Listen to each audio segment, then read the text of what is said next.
At this time, can we have all senior parents go to the scoreboard end of the field? All senior parents to the scoreboard end of the field.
Good evening, ladies and gentlemen. Welcome to the 2020 football, cheerleading, golf, tennis, and marching band senior night. Please direct your attention to the track where we will introduce this year's seniors and their parents. We'll be starting off with the football seniors. James Lee Amadei.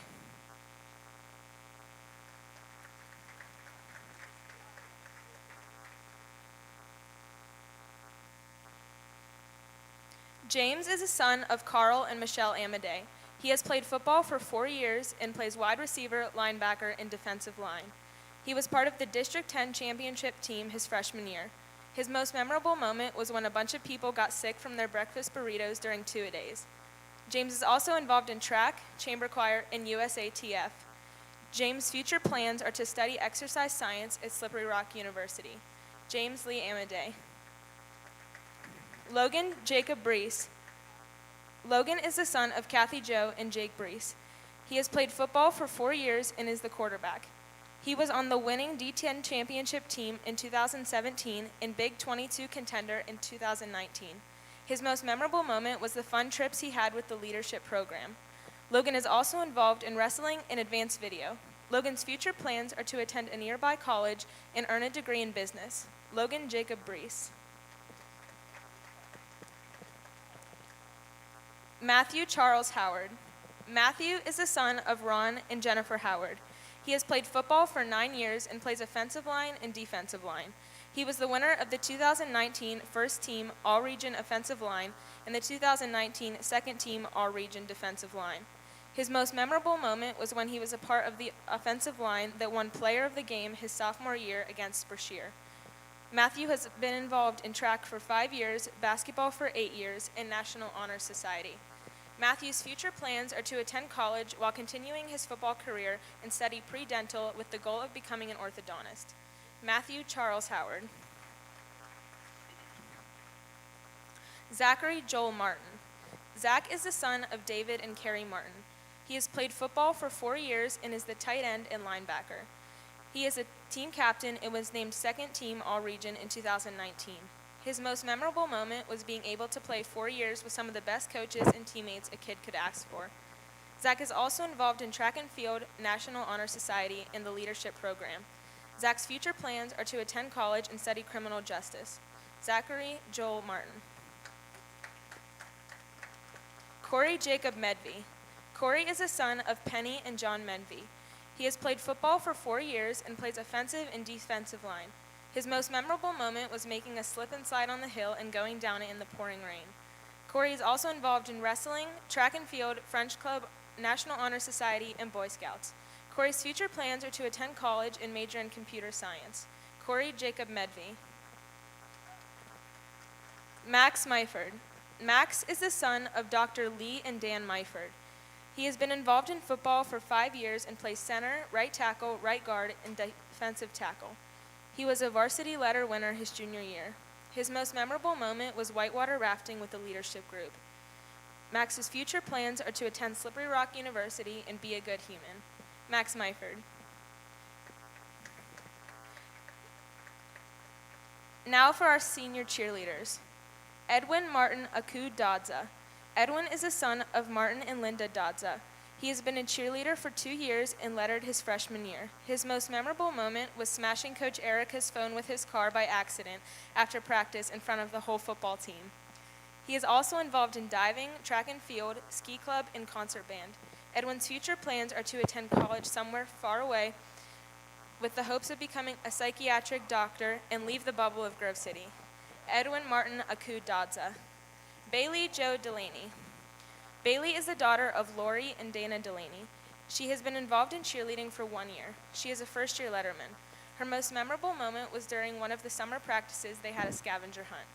She has said it was fun even though her group finished last. She also plays violin outside of school. Bailey's future plans are to attend college and become a specialist in the medical field. Bailey Jo Delaney. Alexa Grace Nemick. Alexa is the daughter of Julie and Mike Montgomery. She has been a cheerleader for 4 years. She is a captain this year and a 4-year letter winner. Her most memorable moment was being partly responsible for Gracie's epic back-tuck fail and doing the coffee grinder at the majority of games. Alexa is also involved in track, student council, French Club, Avidum, National Honor Society, volunteering at Grove Manor, and working at Blackout Burger. Alexa's future plans are to attend a university down south, become some sort of doctor, and see the world. Alexa Grace Nemick. Emma Lee Sankey. Emma is the daughter of Rhonda and J.R. Sankey. She has been a cheerleader for 4 years and is a first-year captain. She is a 2-year letterman in football cheerleading. Her most memorable moment was the trip they all took to Kennywood last year. She is also involved in basketball cheer. Emma's future plans are to attend college and major in biology to eventually become a physician's assistant. Emma Lee Sankey. Krista Kayanne Stewart. Krista is the daughter of Larry and Crystal Stewart. She has been a cheerleader for 4 years. She is a 2-year captain and a 4-year letterman. Her most memorable moment was every game and getting to bond with all her teammates. Krista is also involved in basketball cheer and works out Blackout Burger. Krista's future plans are undecided, but she wants to be happy with what she chooses. Krista Kayanne Stewart. Gracie Pavin Thomas. Gracie is the daughter of Eric and Paula Thomas. Her sister Lonnie is filling in for her dad tonight. She has been a cheerleader for 4 years.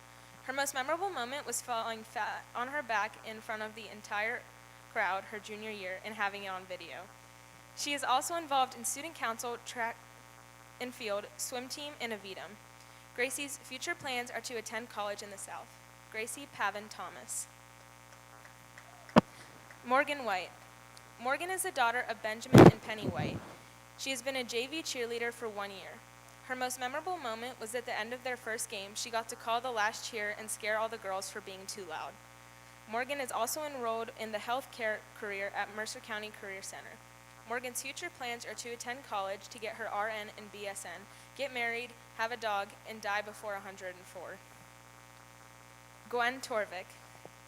Gwen is the daughter of Carol Torvik. She's been a cheerleader for Grove City for 1 year. She cheered 9 years both competitively and through school, and she got second place at the NCAA National Championship.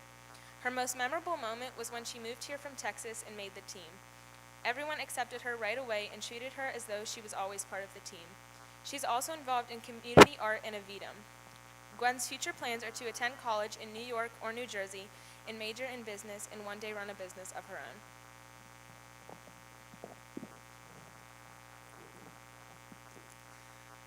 Now for our golf seniors. Courtney Crothers. Courtney is the daughter of Dan and Melissa Crothers. She has been involved in golf for 2 years. Her most memorable moment was when the team went to Wendy's and she was sharing her AirPods, so she decided to blare the music when her teammate was ordering. Courtney is also involved in diving. Courtney's future plans are to join the Air Force and become a security police officer or investigator. Courtney Crothers. Hunter Harris. Hunter is the son of Trent and Jen Harris. He has been involved in golf for 3 years. He is a 3-time letterman and won the second team all-region his senior year. His most memorable moments are all the great and funny times in the golf van and playing mini putt-putt in the hotel at States. Hunter is also involved in ice hockey, indoor and outdoor track, and National Honor Society.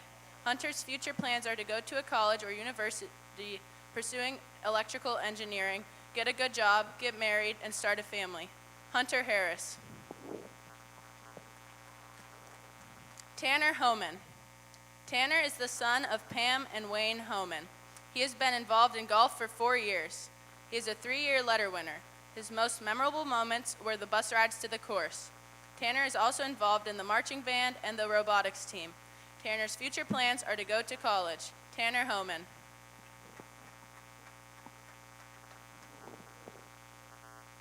Samuel Grant Norris. Sam is the son of Sharon and Bill Norris. He has been involved in golf for 4 years. Sam is a 3-time all-region player, a 3-time district qualifier, was a part of the 3-time region championship team, the District 10 championship team, and the PIAA finalist team.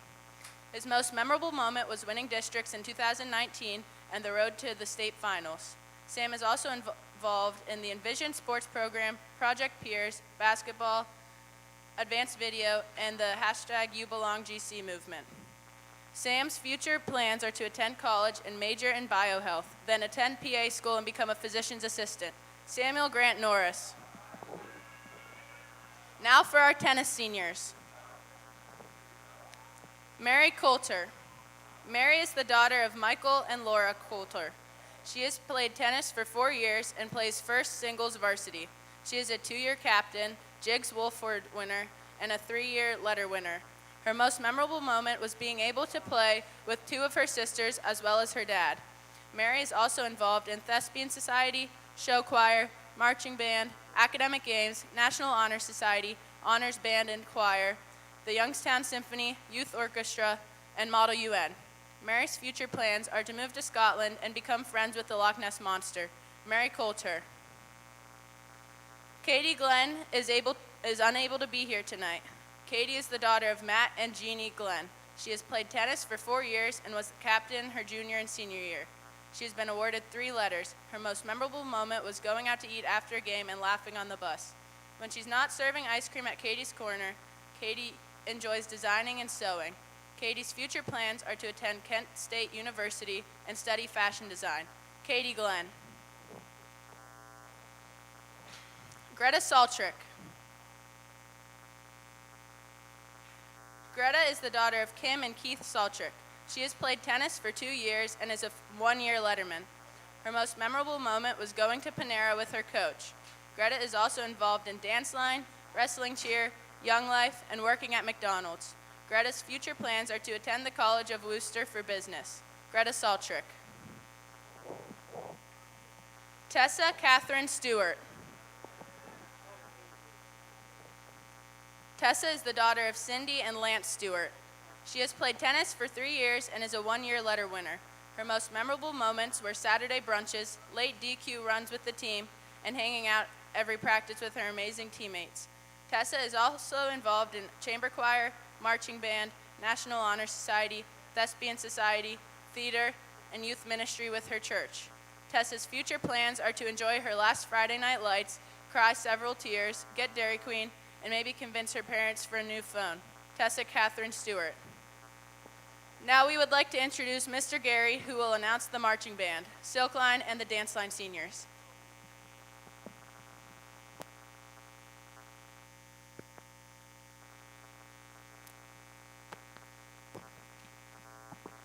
At this time, we would like to acknowledge our band seniors and their parents. Tara Alosio. Tara is the daughter of Mark and Rachel Alosio. She is a 5th-year marching band member, 3 as an instrumentalist and 2 as a Silkline member. Her other activities include cross-country, theater, jazz ensemble, track, and National Honor Society.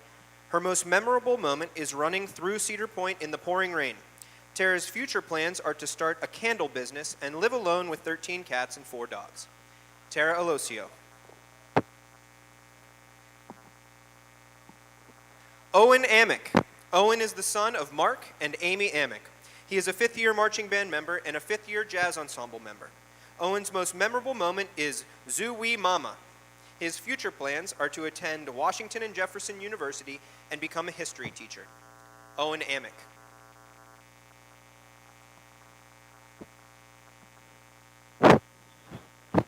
Megan Boland. Megan is the daughter of Jason and Ann Boland. She is a 4th-year Silkline member. Her other activities include soccer, ski club, prom club, Project Peers, and National Honor Society. Her most memorable moments are her very first performance freshman year and getting goosebumps after and riding the bus with the girls and having too many memories in the locker room. Megan's future plans are to attend a university for a 5-year physician assistant program and later living in a snowy area with a pet dog. Megan Boland.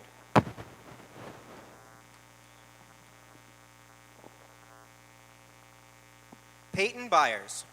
Peyton is the daughter of Edward and Allison Byers. She is a 4th-year Silkline member, 2 as captain. Peyton's other activities include varsity basketball, cheerleading, show choir, theater and thespian society, student council, French club, chamber choir, and yearbook. Her most memorable moments are when Zoe put a poncho on in the shower at Disney and all the Friday night lights with my girls. Peyton's future plans are to attend college, make bank, get married, and have a bunch of cats and huskies. Peyton Byers.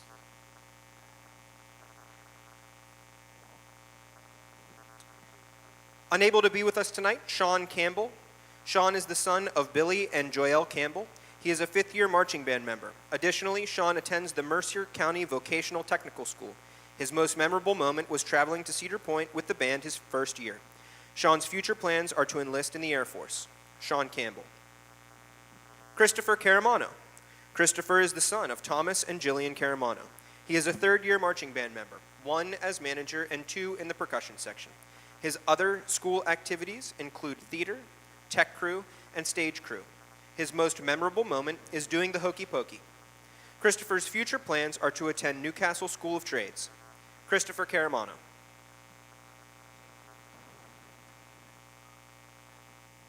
Ariana Cook. Ariana is the daughter of Skylar Cook. She is a second-year Silkline member. Her other activity is soccer. Ariana's most memorable moment is singing on the bus on the way to games. Her future plans are to attend college and become a labor and delivery nurse. Ariana Cook.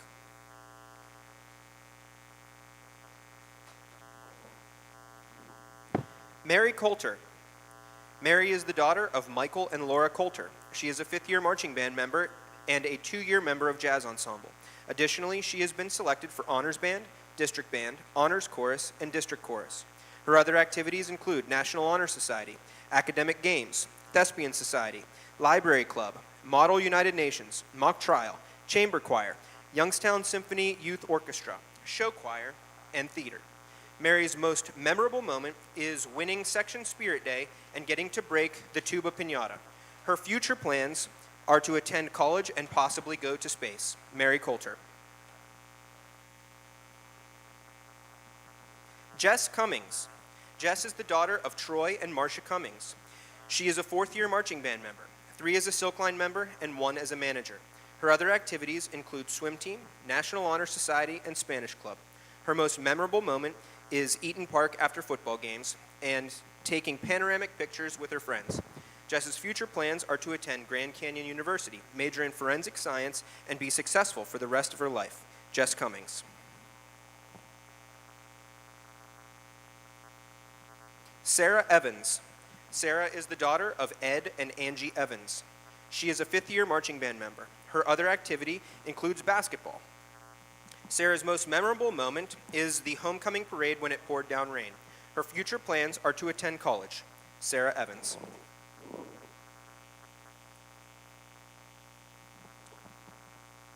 Kiana Flieger. Kiana is the daughter of Athena and Kevin Flieger. She is a 2nd-year Silkline member. Her other activities include theater, Thespian Society, Gifted Program, Robotics, National Honor Society, Yearbook, Cross Country, Mock Trial, and Model United Nations. Her most memorable moment was senior breakfast with the best senior Silkline girls.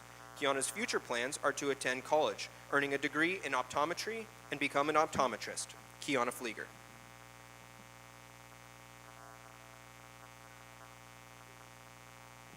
Ashley Frost. Ashley is the daughter of Shannon and Chris Frost. She is a 4th-year Silkline member. Additionally, she is a member of the stage crew for theater. Her most memorable moment was the band trip to Walt Disney World. Her future plans are to attend college. Ashley Frost.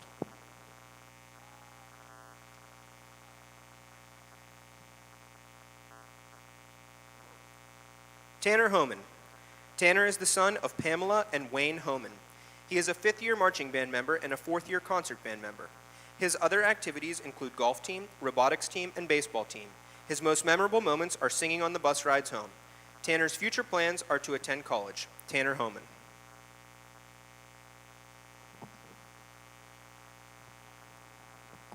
Ainsley Howard.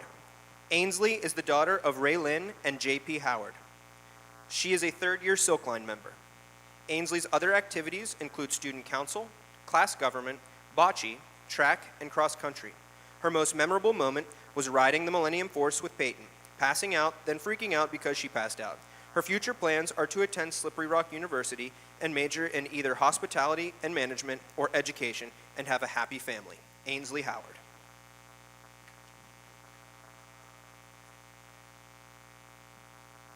Belle Hughes. Belle is the daughter of Robin and Charlie Hughes. She is a 4th-year dance line member, this year as captain. Belle's other activities include student council, advanced video, theater, show choir, and chamber choir. Her most memorable moment was when the entire band waited for her the day of Cedar Point when she slept through her alarm. Belle's future plans are to attend college, earning a degree in early childhood education and special education, and then audition for Walt Disney World. Belle Hughes.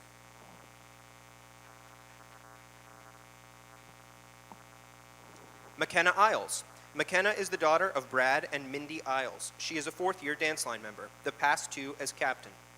Her other activities include theater, Young Life, Thespians, senior Shiketti Ballet Company member, member of School Counselor Department Advisory Council, student director of the Fall Play, Project Peers, National Honor Society, French Club, as well as dancing competitively at Dottie McGill School of Dance, and acting as the yoga instructor for the football and boys soccer teams. McKenna's most memorable moment was parading down Main Street, USA in Walt Disney World's Magic Kingdom with some of her best friends. Her future plans are to attend Grove City College, major in exercise science with a focus on physical therapy, then pursue a doctoral degree, teach dance and yoga, and have a happy life with her family. McKenna Isles.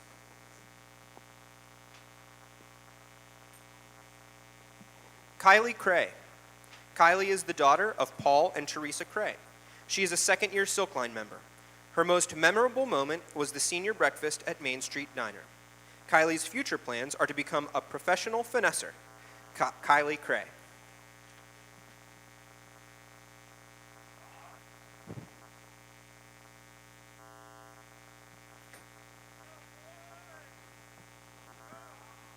Isabella Louise. Isabella is the daughter of Matthew and Denise Louise. She is a fourth-year dance line member. Her other activities include softball, advanced video, Project Peers, and prom club. Her most memorable moment was when Mr. Gary found her ring on the band practice field after practice, and Greta not having palms during sophomore year. Isabella's future plans are to attend college for social work. Isabella Louise. Amanda McNabb. Amanda is the daughter of Lori and Sean McNabb. She is a 5-year marching band member, 3 of which are on Silkline. Her other activities include volleyball, swim team, softball, Spanish club, concert band, National Honor Society, and RILA Leadership nominee. Amanda's most memorable moments include the epic rock, paper, scissors battle at Coral's house her sophomore year, and smiling at Brent Strange every time we were turned around for our feature during her junior year. Her future plans are to attend college and major in either neuroscience or biomedical engineering. Make a lot of money and have a lot of puppies. Amanda McNabb. Hannah Miller. Hannah is the daughter of Jennifer and Dale Miller. She is a 5th-year marching band member. Her other activity is working on the costume crew for theater. Hannah's most memorable moment was the marching band trip to Walt Disney World. Her future plans are to attend college for engineering. Hannah Miller.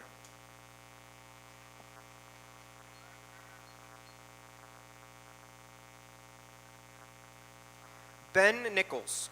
Ben is the son of Connie and Steve Nichols. He is a 4th-year marching band member. Ben's other activities include cross-country, indoor and outdoor track and ski club. His most memorable moment is when Oaks swam in a puddle. Ben's future plans are to attend college and pursue a career in medicine. Ben Nichols.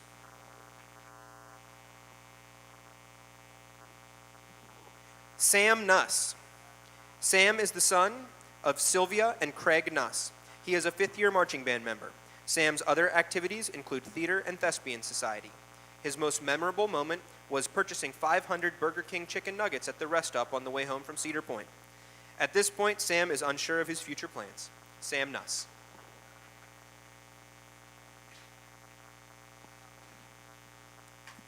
Jacob Sack. Jacob is the son of Brian Sack and Amy and Harry Modifair. He is a 5th-year marching band member. His other activities include jazz ensemble, theater, and show choir. Jacob's most memorable moment was at the Lawrence County Fair when he was able to get the entire band to sing "I Wanted a Cookie." His future plans are to attend college, become a mechanical engineer, and live on Mars. Jacob Sack.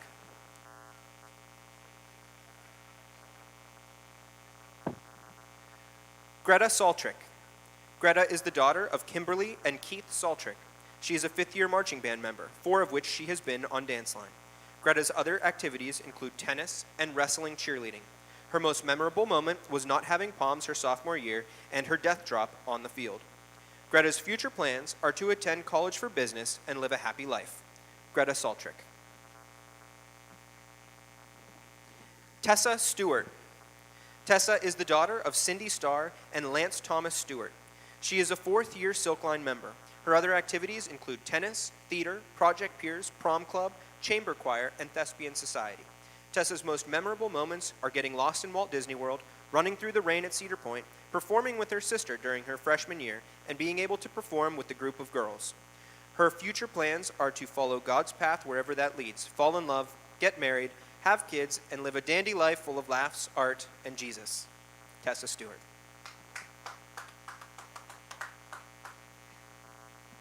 Abigail Weller. Abigail is the daughter of Beth and Dr. Travis Weller.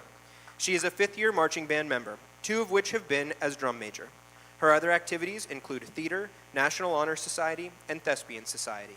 Additionally, she has been selected for district chorus and region chorus. Abigail's most memorable moments are almost being hit in the head with a flagpole and trombone slide at the same time during a parade, and getting to make music with all of her friends. Her future plans are to attend Messiah University to major in music education and minor in psychology. Abigail Weller. Liam Wise. Liam is the son of Mindy and Jamie Wise. He is a fourth-year marching band member. Liam's other activities include show choir and theater. Liam's most memorable moment is Dr. Pepper Thursday in Mr. Logan's classroom. His future plans are to graduate in January and attend the Pittsburgh Institute of Aeronautics starting in April. Liam Wise. We congratulate and thank our seniors for their years of hard work and dedication. We also thank their parents for their support of Grove City Schools and their sons and daughters' chosen activities and wish them future success with their chosen careers. Thank you, and again, good luck.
Affecting people, impacting business.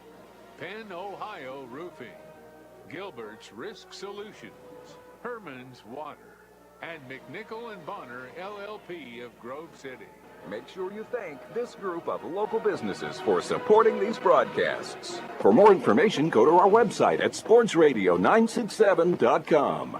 Now, let's go to the field for our Countdown to Kickoff show with our game announcers, Mark Slazak and Bob Greenberg. And good evening, friends. Good evening, fans, and welcome to Countdown to Kickoff here on Sports Radio 96.7, sportsradio967.com, and on your smartphone with the Sports Radio 96.7 apps. I'm Mark Slazak with Bob Greenberg, live from Forker Field in Grove City, Pennsylvania. Region 3 action between Grove City and Sharon. The Grove City Eagles, coached by Sam Mowry in years 7 or 2 and 3. Sharon Tigers, coached by Jason McElhaney in year 2, come in with a record of 1 and 4. And it's now time to bring in partner Bob Greenberg. How you doing, Bob? I'm doing wonderful here, Mark, on this fantastic Friday night, the final Friday night of the official ending of the regular season. I guess we'll call it the COVID regular season because there will be some teams that will be playing in the next couple weeks.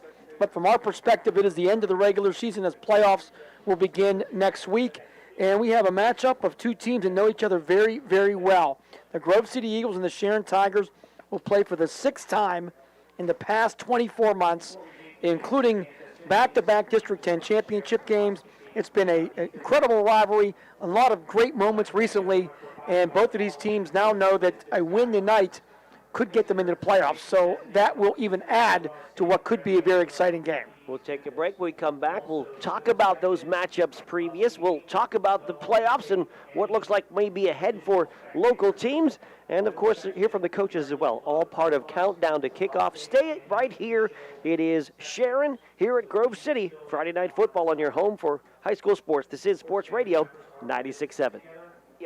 96.7. Up to certain limits, traditional IRAs allow individuals to make tax-deductible contributions.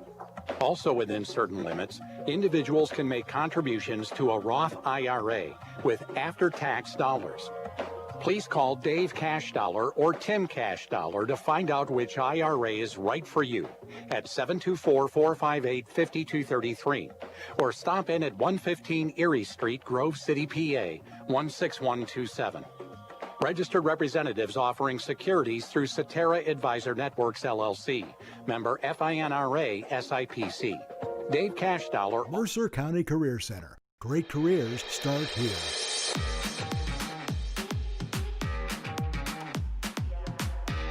My success starts at the center. My future's looking good.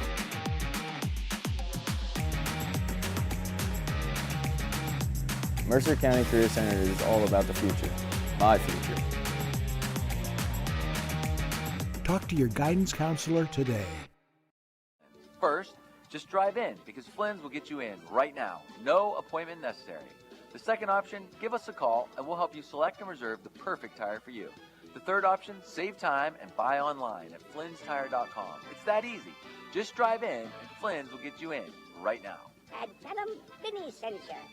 Okay, class. Today, we're discussing what does a roof mean to you? It means that I don't get rained on when I'm inside. It means I can play my music loud and the neighbors can't hear it. It allows my family to safely shelter in place. It means that we can be protected from outside germs. It's where we can dance through the quarantine. To me, a roof means a home. The Penn Ohio Roofing and Siding Group can help keep your family safe now more than ever. Go to pennohiorc.com to start your installation today. I'm Karina Deal, and we've been selling cars at Deal Automotive for over 25 years. We work to understand your needs, make you feel comfortable, and that's the core of our success. With dealerships in 5 counties, we're also a proud partner in community events and support local high school sports. We want to be a part of your community. That's who we are. We're Deal Automotive. Our prices bring people in. Our people keep them coming back. When the time is right, check out DealAuto.com and meet our family. Countdown to Kickoff is brought to you by Taylor Kia, Chevy, and Toyota of Hermitage. Get the ultimate shopping experience and hassle-free credit approval. It's time for Taylor. Online at DriveTaylor.com. Mark Slazak and Bob Greenberg back with you from Grove City. Andy Ryder back at the studio, and it's Grove City and Sharon, our matchup. And Bob, in our open, we mentioned last week of the regular season. What are we looking at, real quick, before we dig into teams? What are we looking at playoff-wise? Basically, it's set up like this. Next week will be the 2A bracket, which will include Wilmington and Farrell. Farrell not officially in, but we do believe they will make it as a at-large invitational pick. And then single A and 3A will wait until 2 weeks when there'll be a 4-team bracket. All the brackets are 4 teams, District 10 not expanding. We know Reynolds is in single A. We know Hickory is in triple A. And right now, tonight's games will go a long way to determine who might be an at-large team out of Mercer County. Could be West Middlesex in single A, could be Mercer, And in AAA, it could be Grove City, Sharon, or Slippery Rock. So still a lot to be determined, and we'll know when the district attendant makes the official announcement on Sunday. Do you think this is a do or die game for Grove City and Sharon? I believe that the loser of this game is out, and the winner of this game has a real good shot to get in, especially if it's Grove City, because if they win, they go 3-3, and they have a clear-cut edge over everybody else. But if Sharon wins and Hickory beats Slippery Rock tomorrow night, then there's a three-way tie at 2-4, and you're going to take one team out of that.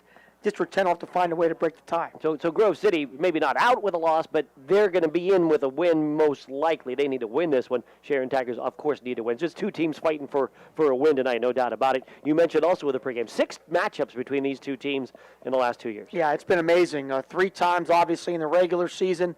This will be their 4th tonight, and then 2 times in the District 10 championship game the last 2 years. Sharon won both of those, and they were very exciting games. And 2 teams that have really, from the Grove City perspective, Mark, they're similar to what we've seen recently when it comes to their offense and what they do. But Sharon has made total changes to what they do, going into a wing tee attack off after a long stretch of having some incredible quarterbacks. Last time the matchup on September 26th at Grove City, a 42-17 win down at Sharon. And that was a game where Logan Brees had a huge game, and Anthony Pereira did as well. 264 yards passing. Pereira had a career night. They shared our player of the game, and a lot of big plays. And as Jason McElwain will tell us in our pregame show,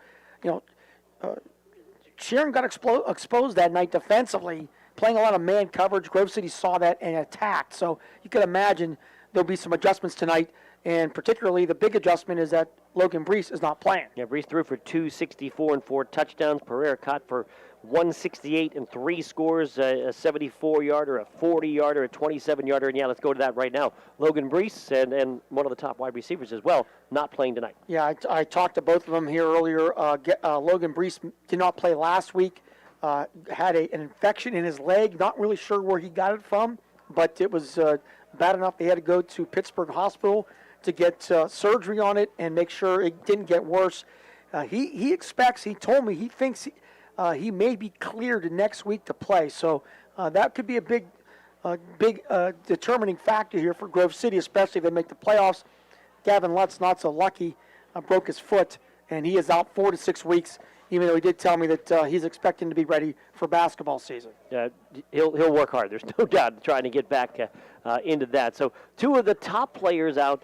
Pereira returns. Also, it's been a pretty good running game. Not as flashy as last year, but solid in the running game with Nemec and Hubbis carrying the load for Grove City. Yeah, Curtis Hubbis has been solid, averaging 90 yards a game and 4 touchdowns. Nemec will also get some carries, and they're going to have to depend on him, Hubbis, a lot. And Zach Rogers, who is the quarterback now, stepped in. And you imagine the scenario last week. It's a start in the biggest rival game of the year at Slippery Rock. And from all accounts, Zach Rogers did a pretty good job.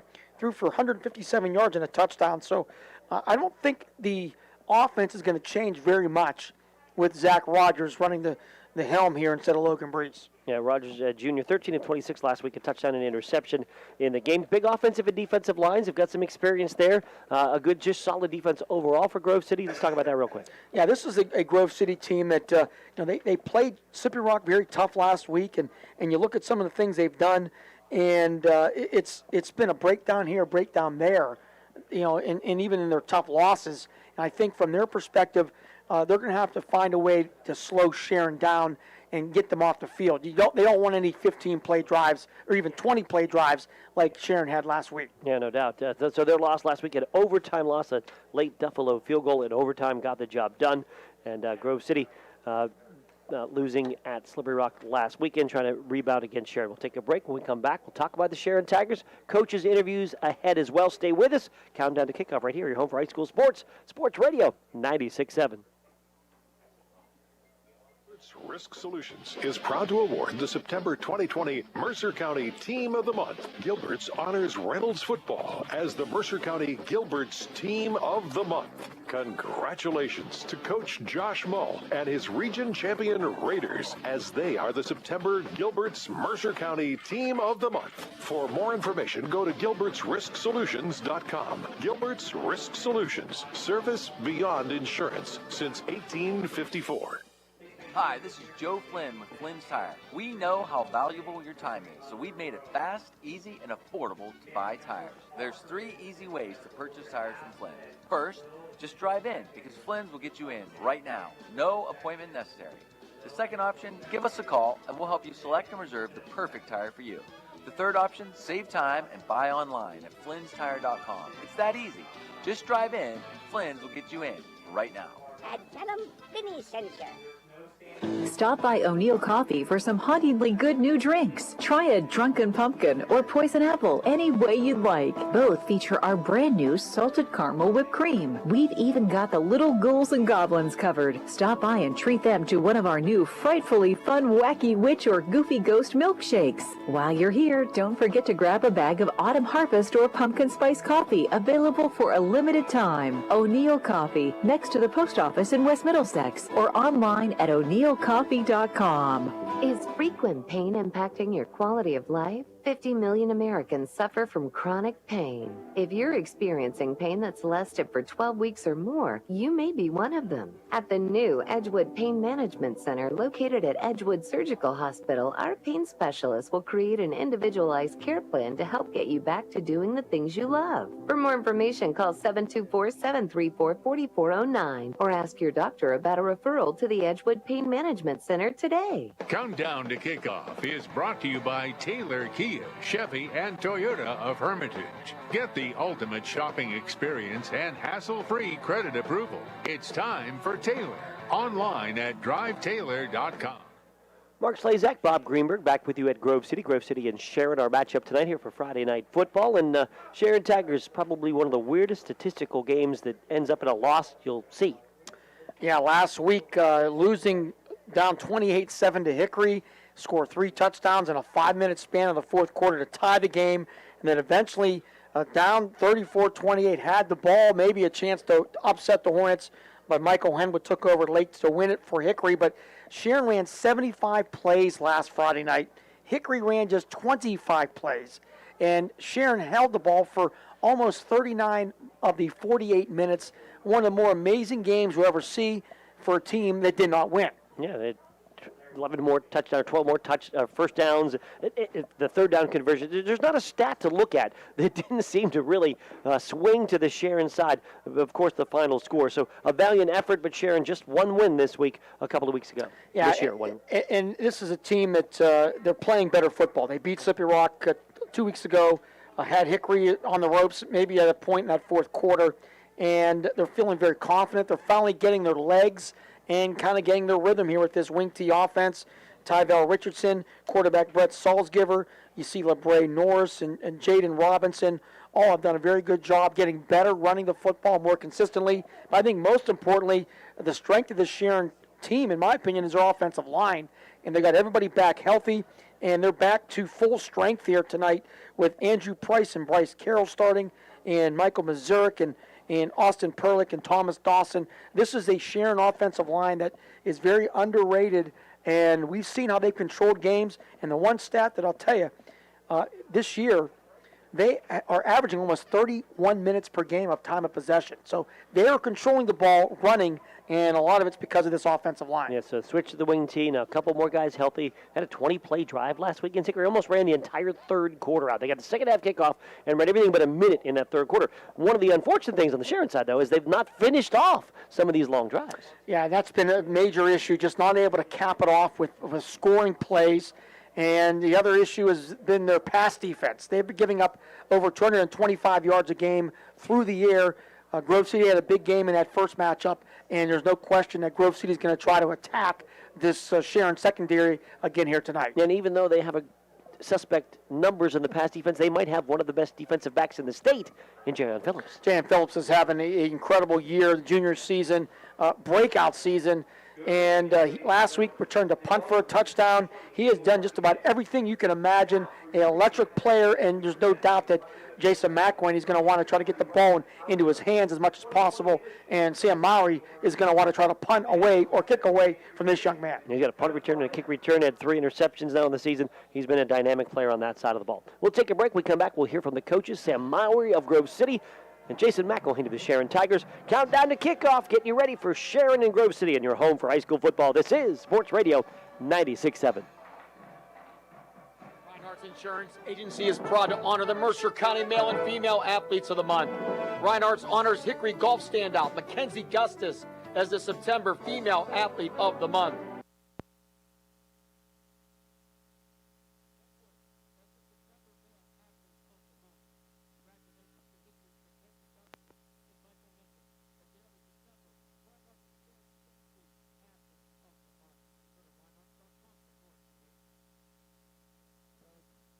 It's 3, 2, 1.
Welcome back. Countdown to kickoff. Sharon, Grove City tonight here in the final Friday night of the high school football regular season. We're being joined by head coach Jason McElwain of the Sharon Tigers.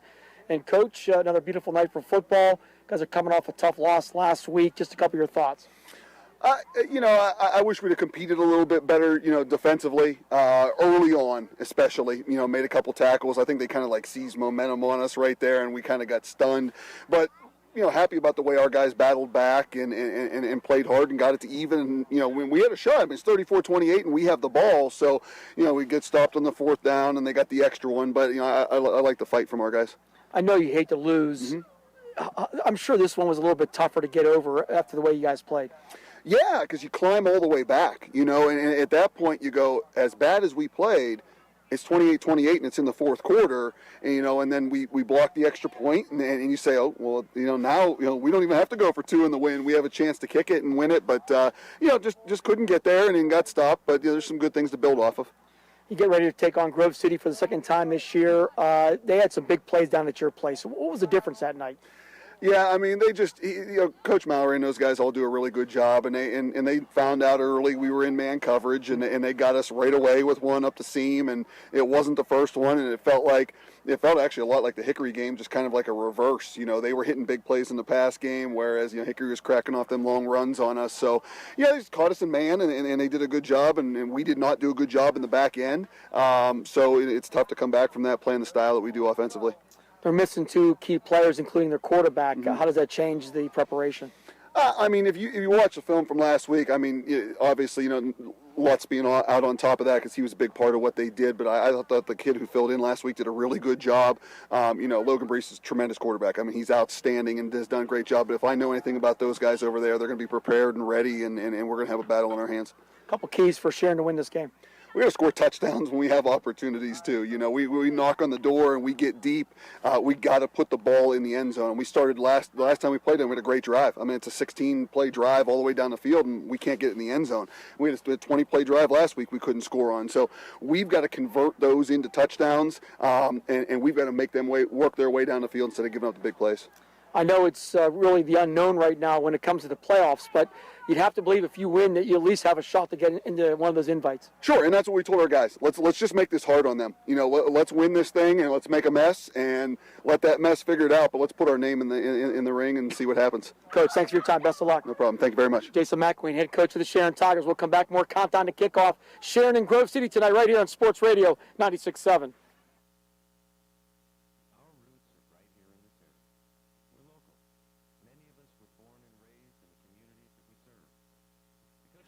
All right, 3, 2, 1.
Welcome back. Countdown to kickoff. Grove City Sharon tonight. We're being joined by head coach Sam Mowry of the Grove City Eagles. And coach, senior night here, always emotions, talking about a team that's won a lot of football games. Just a couple of your thoughts. Just like you said, an emotional night. Always emotional to have the seniors on their last home game here, or at least for this, whatever is going to end up happening this season. But just so many. And it's emotional. A lot of memories made out in the. I'll take it over from here, Coach. I understand. I know one thing you're probably not tearing up about is the way last week's game ended up. What a heartbreaker for your program. Just a thought or two about that game and how it played out. You know, a game like that. Well, it depends how you mean tearing up there, Bob. No, that was just. What a great football game, you know, and obviously you hate to come up on the short end of that one, but you know, and we've talked about this before in our pregame interviews and talk about it with our kids is, you know, that's life. Again, we always try to talk about life and how football and life sort of parallel one another, and sometimes you can you know, put all your effort into something and try to do things the right way, and sometimes you come up a little short, and that's what happened Friday night. And you know, one thing that we're always proud of is the way the boys respond to that, and they've had a great attitude, and you know, they realize that that's one game, doesn't define a season. We got to go out and get better and come out and play a great game tonight. One thing that you try to avoid, and it's really sometimes out of your control, are injuries. And you've been battling with injuries almost all season, and now you're down Gavin Lutz, you're down your quarterback, you've been battling on the line. Just the challenge of trying to work with all these injuries. That is, you know, and it's part of any season. Every team deals with that. So, you know, it's challenging in the fact that it's, you know, that's so hard on the kids when you see, you know, seniors, you know, lose a couple games. You only get so many times to strap on the pads, and to be able to lose those opportunities, that's hard to see. And one thing that we're proud of is just the way, you know, somebody goes down, you can't control that. Somebody has to step up and be ready to pick up that slack. And the boys have done a great job. And, you know, we've asked a lot of kids to do a lot of things that maybe at first they weren't super comfortable with. And they've, you know, tackled everything with a great attitude and doing everything they can to put us in the best position to be successful. In that position, it appears a win tonight will get you into the playoffs, but we'll know officially Sunday. Just a thought or two about that. As part of our vision, you know, we talk about every day to build men of integrity, make memories, and pursue a District 10 championship. So in order to do that, we have to get into the playoffs, and tonight's a huge step in that direction. So hope to take care of business there. You're facing the Sharon team, obviously playing their best football. Yeah, they're a talented team, and you can, as you watch them, you can see how they have started to find their identity offensively, and defensively they have athletes at all three levels on their D-line, their linebackers, and their secondary players. As you see them on the offensive side of the ball, so it's a dangerous football team. As you saw last week against Hickory, really impressed on the way they stayed in there, and was able to come back and tie that at 28. And it's going to be a great game tonight. Couple keys for Grove City to win. Offensively, same story. Control the tempo of the game and turnovers. That's something that's huge. We've really tried to focus on convert opportunities when we get those opportunities in the end zone. Defensively, one of the things that we think we'll try to do is sort of take the air out of the ball and slow down the game a little bit. So get stops on defense, try and create turnovers, and make a difference on special teams. Coach, thanks for your time. Thank you. Sam Mowry, head coach of the Grove City Eagles. We'll come back. Penn Ohio Roofing and Siding starting lineups and the kickoff. Grove City Sharon tonight right here on Sports Radio 96.7.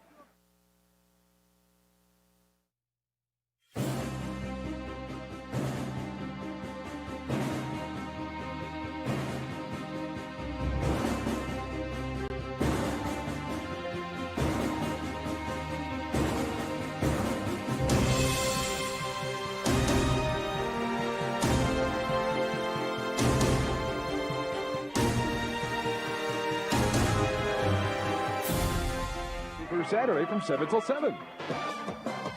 The first quarter is being brought to you by Sharon Regional Sports Medicine, the area's most comprehensive provider of sports medicine and sports rehab services. We're back here at Grove City. Mark Slazak with Bob Greenberg. We heard from the coaches. We talked about the teams, and it's now time for the starting lineups. Sharon has won the toss. They will receive going left to right. And Penn Ohio Roofing and Siding starting lineups. Penn Ohio Roofing and Siding, roofing, siding, windows, and more. Find out more at PennOhioRC.com. Sharon Tigers on offense looks like this. The center is Austin Perlick.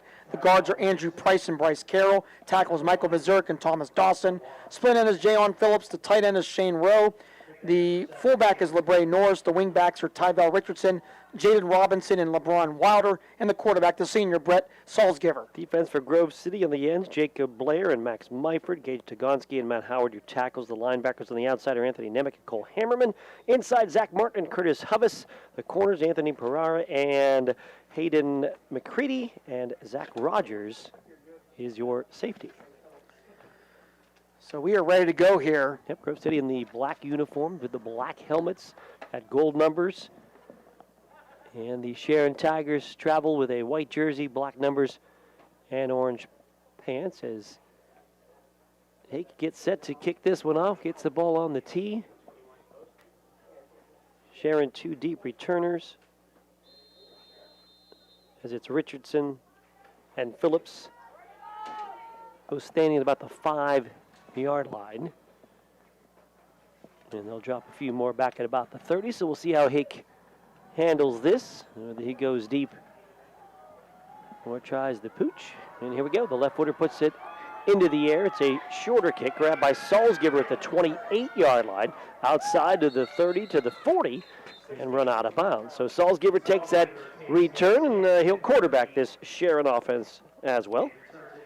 And obviously, you don't need to show too much film on Jayon Phillips if you're Sam Mowry not to kick the ball deep. Yeah. So they're going to probably do that all night. So Sharon will take over, 1st and 10 at their own 39-yard line. So Salzgiver, who got the kick return, will get the play relayed from the sideline. Andrew Price will come in with the play call. And Sharon will huddle. They've run a wing tee for the better part of this season, and it's gotten better every time we've seen them. No question. It's definitely improved. They won 2 weeks ago and then ran 75 plays against Hickory with it. That's Phillips wide left and a wing tee out of the shotgun. Snap to Salzgiver. Wants to go up the middle. Gets hit in the backfield. Breaks one tackle, but not the second one. He's going down as he's going to be knocked down short of the 40-yard line as Pereira makes the play. Yeah, Pereira was in the backfield there, and Salzgiver had no chance. Got maybe about a half a yard there, but still second and what do you call it, 10. Good penetration, that left side of the defensive line for Grove City to get into the backfield and then allowing the linebackers and backs to come up and make plays. It'll be 2nd down and 10. Sharon moving left to right, just underway here at Forker Field. No score. Phillips is wide on the left. Richardson is a wing on the left side with Robinson a wing on the right. Salzgiver now under center. Motion for Richardson. Fake to him. Salzgiver back to pass. Pressure coming. Fires it deep down the field for Phillips, and it's incomplete. Out of bounds at about the 30-yard line. Yet pressure coming from Hubbas from a linebacker spot. Shot through a gap and forced Salzgiver to roll and throw on the run. And it'll be 3rd down and 10. And obviously trying to get the ball into Phillips' hands like that call, but a little bit of pressure, good coverage as well. And now 3rd and 10 for Sharon at their own 39-yard line. We lose Lutz and Brees. We talked about on the offensive side. There are also 2 starting defensive backs that have to be replaced as well. Yeah, it's been a battle. I mean, Grove City had to deal with injuries on the line this year earlier on and got Howard and Blair back, and now they lose a couple other their really important skill players. 3rd and 10 out of the wing take shotgun set. Salzgiver with Norris on his right hip. We'll take the snap. Drop straight. Pressure coming. Steps up in the pocket. Pressure still coming. He got him. From behind, hit and sacked. As Hubbas will come up and knock him down for a sack and a loss of about a yard. That'll bring up 4th down. Yeah, Curtis Hubbas in the backfield there. And Salzgiver made at least one man miss, but didn't see Hubbas from the blind side. And it'll be a yard loss. And unlike the last couple weeks, Grove City or Sharon with some long drives, they will go 3 and out. So Sharon will be in punt situation for Colin Price. As Zach Rogers deep to return. The snap is end over end. Price pulls it down. A line drive kick that's going to take a nice bounce and roll for Sharon. It's inside the 30 and still rolling inside the 25 and still rolling it down to about the 23-yard line. That's where Grove City will come out on offense with Zach Rogers as the quarterback, replacing the injured Logan Brees. Curtis Hubbas, the back. We'll also see Anthony Nemec in the backfield. Zach Martin, the tight end.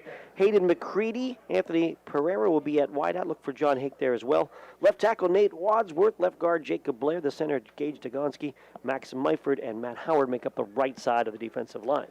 One thing that, and we'll get to the Sharon defense in a minute, one thing that's different from the last time we were here, Mark, it's a handful of visiting fans for the Sharon Tigers. More about that in a minute. Rogers in the shotgun. Now we'll look to the sideline for a reset and a play call. There's 2 receivers to the left side, in McCready and Pereira. And it's a high snap, and they'll hand to Hubbas with a big hole up the middle. He's across the 25, the 30, and out to the 35-yard line. A 1st down run by Curtis Hubbas. 13 yards there for Hubbas. 1st down. Sharon defense. The ends are Dante Curry and Aiden Buck. Tackles are Thomas Dawson and Andrew Price. Linebackers are Hawkins, Kresick, Rowe, and Norris. The secondary, DJ Jones, Javion Smith, and Jayon Phillips. Hoping they weren't going to go fast break in the middle of that. The line is my head was down, my head was up. We're good to go. So it's a pistol set on 1st down for Rogers. Takes the snap and hands again to Hubbas. And Hubbas with a little bit of room on that left side. Got bottled up at the 35 and then squirted ahead for a couple of yards off left tackle. And I just talked to or communicated with Casey Young, the Grove City AD. He had said that Grove City gave Sharon 2 tickets to every senior and junior football player. So that's nice. As you can see on the visiting side, there's probably about 30 or 40 people here. 2 receivers will go to the right side. Martin tight on that right side. High snap, but a hand to Hubbas. Trying to work the right side. Crosses the 40. Nice second effort. Slides through up to about the 44-yard line. And will set up a 3rd down and short. Yeah, good second effort there. I'm going to roll back. It's senior night, obviously, here at Grove City. If you had the chance to listen to the pre-game interview, Coach Mowry, obviously, very emotional with the senior group here. They had just gone through the ceremony. He just hugged every player as they gone, and then they try to get the Bob Greenberg interview. You caught him in a tough time there. Yeah, that's what I do to people. Another high snap, the hand to Hubbas, and he's going to get hit and drop. The timing off a bit with a high snap, and Hubbas is going to lose a couple of yards on the 3rd down run back to the 40-yard line. That's now 4th down and 5. Aiden Buck was there, also Shane Rowe. So now decision time for Sam Mowry, and it looks like they're going to maybe punt it away. You're going to bring the punt unit to the field. That's what it looks like, a punting situation here for Grove City. Have the ball at the 40-yard line. Jayon Phillips going deep as right now the lone returner. Hake set to punt it away. He stands at the 25-yard line. No score here, 1st quarter. 8:05 to go, 1st quarter. High snap, left-footed kick, end over end. Will bounce around the 30, and it hit a Sharon player on the leg, and Grove City's on the ball. It's going to be Grove City football if they're on top. They inadvertently hit one of the Sharon players on the leg, right in the back of the leg. Who's got it? Oh, Sharon came out with it. Oh, my goodness. Who wrestled that ball away? That was, who was that? That's number 8 coming out of there, the pile. So that would be DJ Jones. I think it was Jones that hit him back of his leg as he was blocking. It looked like Grove City was on it for a second, but Jones wrestled it back, and Sharon just avoids disaster there without the ball at their own 31-yard line. Yeah, it would have been a huge, huge turnover. And the football is shaped odd, and it doesn't always end up where you think it will when the guys dive on top. So Sharon and Grove City both punt on their first drives of the game. 4 wides this time. Shotgun for Salzgiver. Back to pass. Quick throw far side. Caught by Phillips. He's got room. 35-40, 45-50. Going down the sidelines. Tripped up. Can't hold his balance, and he's out of bounds on the far side. But a big gain into Grove City territory. Jayon Phillips picks up 22 yards and a first down as he gets his first touch of the game as Sharon now into Grove City territory. So they went into the spread set, did Sharon. And they're going to do it again with the 2 tight ends splitting out wide to the right in Kriesick and Rowe. And Phillips on that side as well.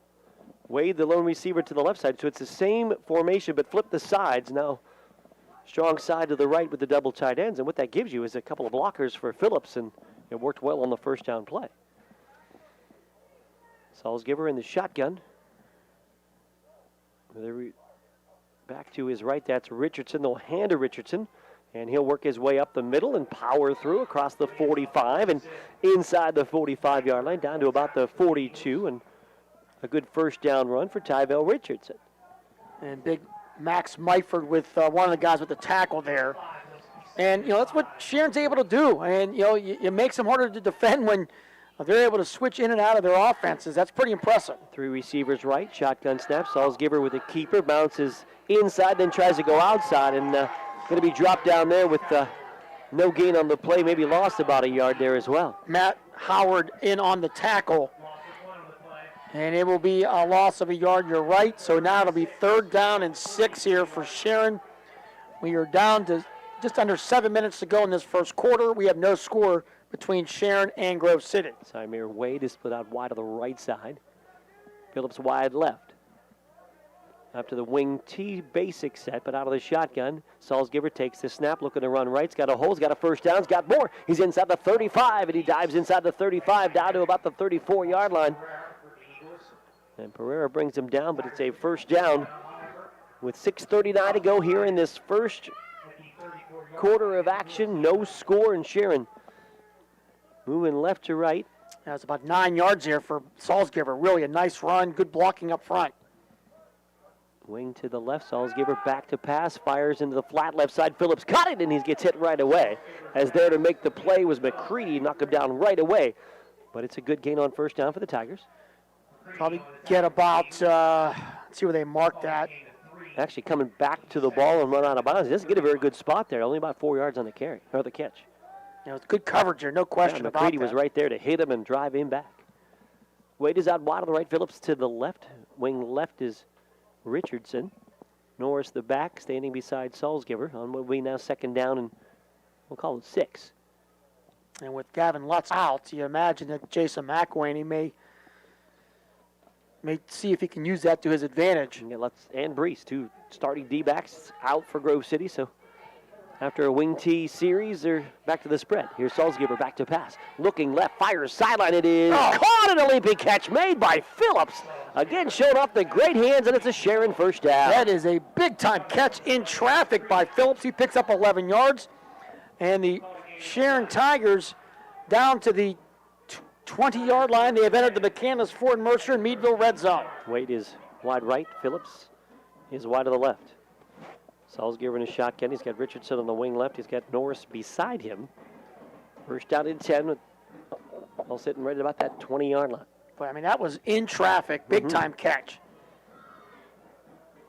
And a shotgun for Salzgiver. He's going to run it right. Gets a block from Norris. Follows him through the hole. He's inside the 15 and plowing down to about the 13-yard line. Make it the 14. Tackle on the play for the Eagles, Zach Martin. Mark him at the 14. Second down. Sharon moving left to right. The catch was what Mike Tomlin would call a combat catch. Going back to that Phillips grab. Yeah, it was a tough one. And this really all started back on that big 3rd down and 2 defensive play by Sharon. Grove City looked like maybe you're going to get a first down, and big stop, and now Sharon threatening to score. Salzgiver takes this snap, looking, lobbing, corner intended for Wade and incomplete in the corner of the end zone. And it'll make it 2nd and 10, or actually 3rd and 3, excuse me, maybe 4.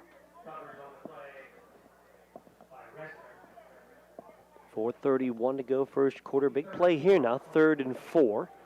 We've seen Sharon several opportunities to move the ball down the field, but not capitalize on really good drives with points.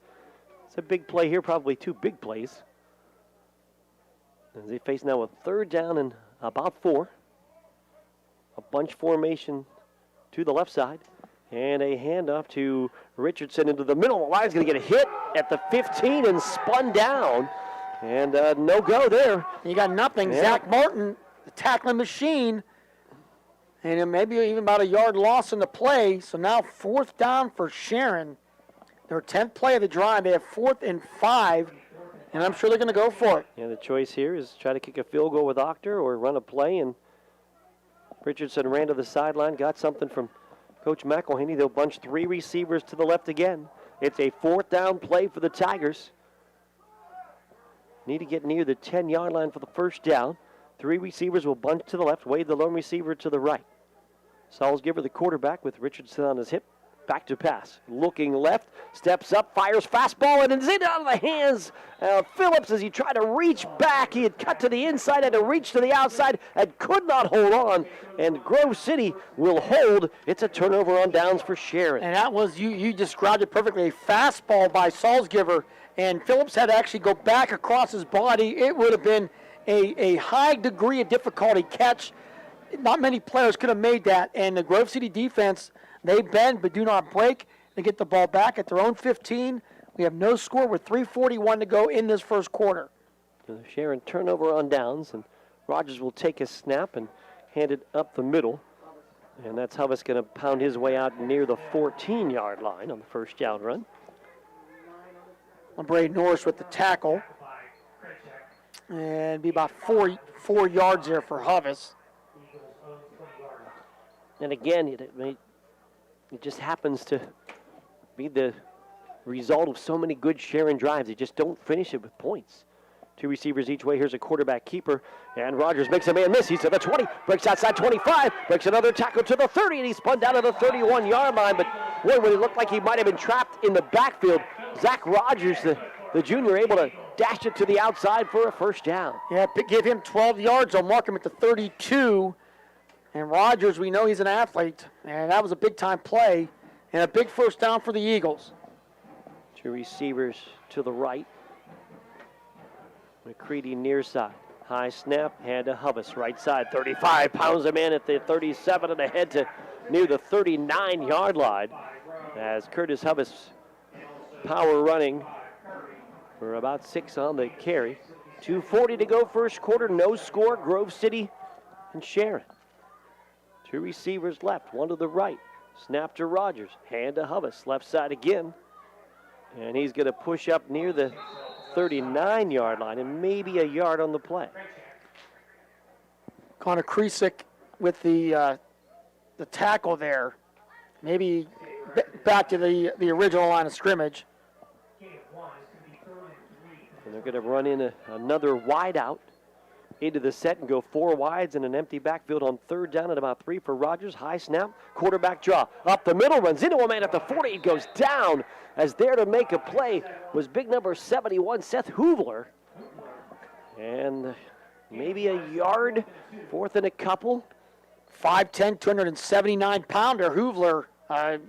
Rogers couldn't get around him, so now 4th down and a couple. Hubbs is going to come back in for Resner, and the long 2 here. They need to get to the 42. Yep. The ball's inside their 40, and they're going to keep the offense out there. Rogers hustles in with the play call. Minute 30 to go here, first quarter. Now they're going to go swinging gate wide left. Swinging gate wide left of the offense. One receiver right. There's the snap to Rogers, and he's going to throw it, and he's got a first down. A first down catch going to be made by Martin as they overloaded that left side, faked the quarterback draw, and then got the pass into Martin for a first down at the 45. What a play there. Tell you what, both sides, Sharon defended it very well. Yeah. Phillips had great coverage on Martin, but still fantastic play call out of the bag of tricks for Coach Sam Mowry. Pistol set, fake handoff. Rogers, left side, fired it down the field, and Pereira pulls it in. He'll go down to the 30, but he's able to make the catch at another Grove City first down. 25 yards. Pereira was wide open down that seam, and the Grove City Eagles now down to the Sharon 30s. We're down to a minute to go in his first quarter. He had his career game last time against the Tigers. Here's Rogers, takes the shotgun snap, fake handoff, fires fastball. McCready makes a catch at the 25, makes it a miss to the 20, flag behind him though, to the 10, to the 5. He'll dive for the pylon. I think he's in, but I think we got a flag back at the 20-yard line. That would be a 30-yard touchdown. And let's see. There is an official signal for the touchdown, but I believe this one's coming back. And you can hear the collective groan by the Grove City fans. That was a collective groan, too. And let's see what the official calls, but no matter what, it's a touchdown being taken off the board. Block in the back, legal block in the back. McCready, 3 catches on the year, averaging about 5 yards a catch. That was a dynamic catch and run that time for Hayden McCready, the sophomore, but unfortunately, the block's going to take this away. The flag actually at about the 29-yard line. So that's going to move us all the way back to the 39 and take some momentum away from Grove City. I mean, that's just a tough break there because McCready had a spectacular run, but the block obviously helped that, so now it'll be 1st and 19 for Grove City at the Sharon 39. Pereira in motion, and they're going to hand it to him on a jet sweep to the 40, to the 35, and he's down to near the 30-yard line. You know, maybe you get about 7, maybe 8 on the play. Just the 4th carry for Pereira. We saw that a little bit in that first Sharon matchup. They ran that jet sweep to Pereira some, and it worked. 2 receivers right, 2 left. Rogers with an empty set behind him. As Resner in as the extra receiver on 2nd down and 11. Rogers looking right, firing, and some miscommunication there as that ball went past Resner and kind of into no man's land. And it'll be 3rd down and 11. Just 10 seconds to go, but the clock stops on the incomplete pass here in this first quarter. No score, Sharon and Grove City. Update from Mercer. Alex Ray, 2-yard touchdown run. Middlesex leads Mercer 7-0. 5 games tonight involving Mercer County teams. Get the updates as we get them. 2 receivers left, 2 to the right. Snap to Rogers, back to pass, looking, loading deep over the middle. Pereira with a leaping catch and a first down for Grove City at about the 12 or 13-yard line.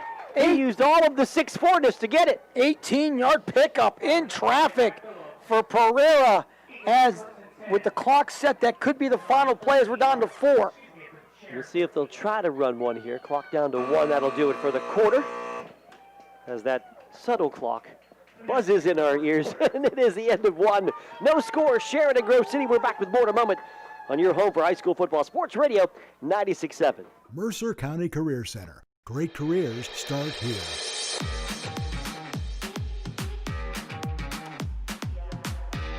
My success starts at the center. My future's looking good.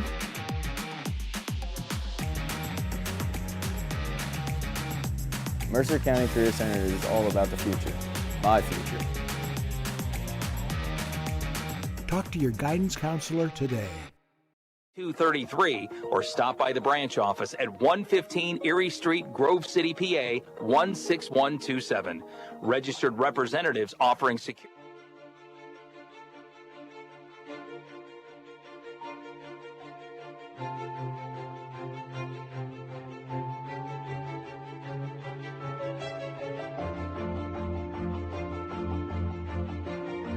Is not a subsidiary by Cetera Advisor Networks.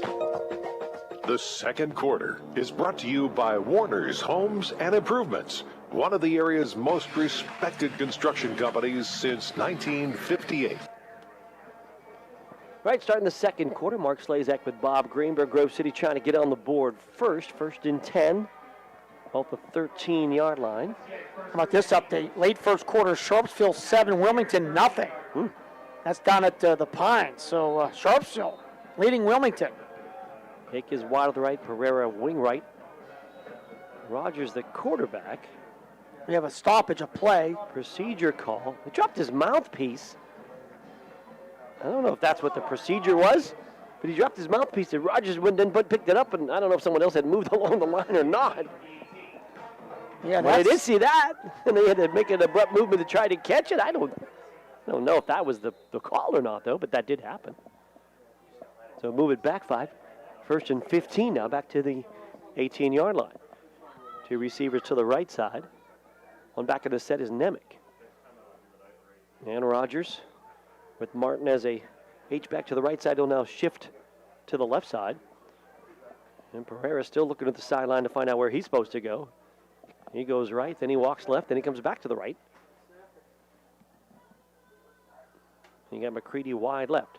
Here's a hand to Nemec. He gets a shove through the hole from Rogers, and he's up the middle, and he's down to about the 10-yard line. I don't know if you saw that, Bob, but as he went through the hole, he was a handoff, and then here, go faster. Give him a shove through the hole. And Nemec will get about maybe 7 yards on that run. So it'll be 2nd down and 9 for Grove City. Now it's Martin in the backfield. He's to the left of Rogers. Takes the snap, fake handoff, quarterback keeper. Rogers hit and going to go down. Big time pressure. Dante Curry finishes off Rogers in the backfield. Try to avoid a couple guys, but could not avoid Curry, so it'll be the sack. It'll be 3rd down and about 13. And wanted the quarterback draw, and Curry having none of that. The ball back to the 15-yard line. Can get a first down inside the 5. Two receivers left, one to the right. Snap to Rogers, looking over the middle, lobs it for the end zone. Pereira out there, and he's got it for a touchdown. Anthony Pereira made an out move at the last moment and got the ball for the score. And that'll be a touchdown of 15 yards from Rogers to Pereira. And the Grove City Eagles have taken a 6-0 lead. Boy, Rogers patient in a pocket that was collapsing. And as he lobbed it up, Pereira, that last moment broke to the outside and had room to run to the corner of the end zone and settle over the ball for the touchdown. A 15-yard touchdown pass from Rogers to Pereira. And now an extra point attempt coming goal to our right from Hake. John Hake will kick out of the hold of Homan. Snap is back, ball is down, kick is up, and the kick is good. So at 10 minutes and 56 seconds to go here in the second quarter, it is Grove City on the board first. Grove City 7, Sharon nothing. Back with more in a moment on your home for high school football. Sports Radio 96.7. 96.7. Did you know that Mancino's Driving School can give you your driver's test? That's right. Mancino's Driving School provides an approved Pennsylvania Department of Education certified driving course as well as behind-the-wheel training. Mancino's Driving School offers one-on-one, on-the-road driving lessons 7 days a week with day and evening hours. They use only certified driving instructors that have undergone extensive background investigation. For details or more information on adult training, go online to mancinosdrivingschool.com. Do you have questions about nursing home costs? Are you concerned the nursing home could take your home, your assets, or leave your loved ones to pay the bill? Don't panic. You have options. Call the law firm of McNichol.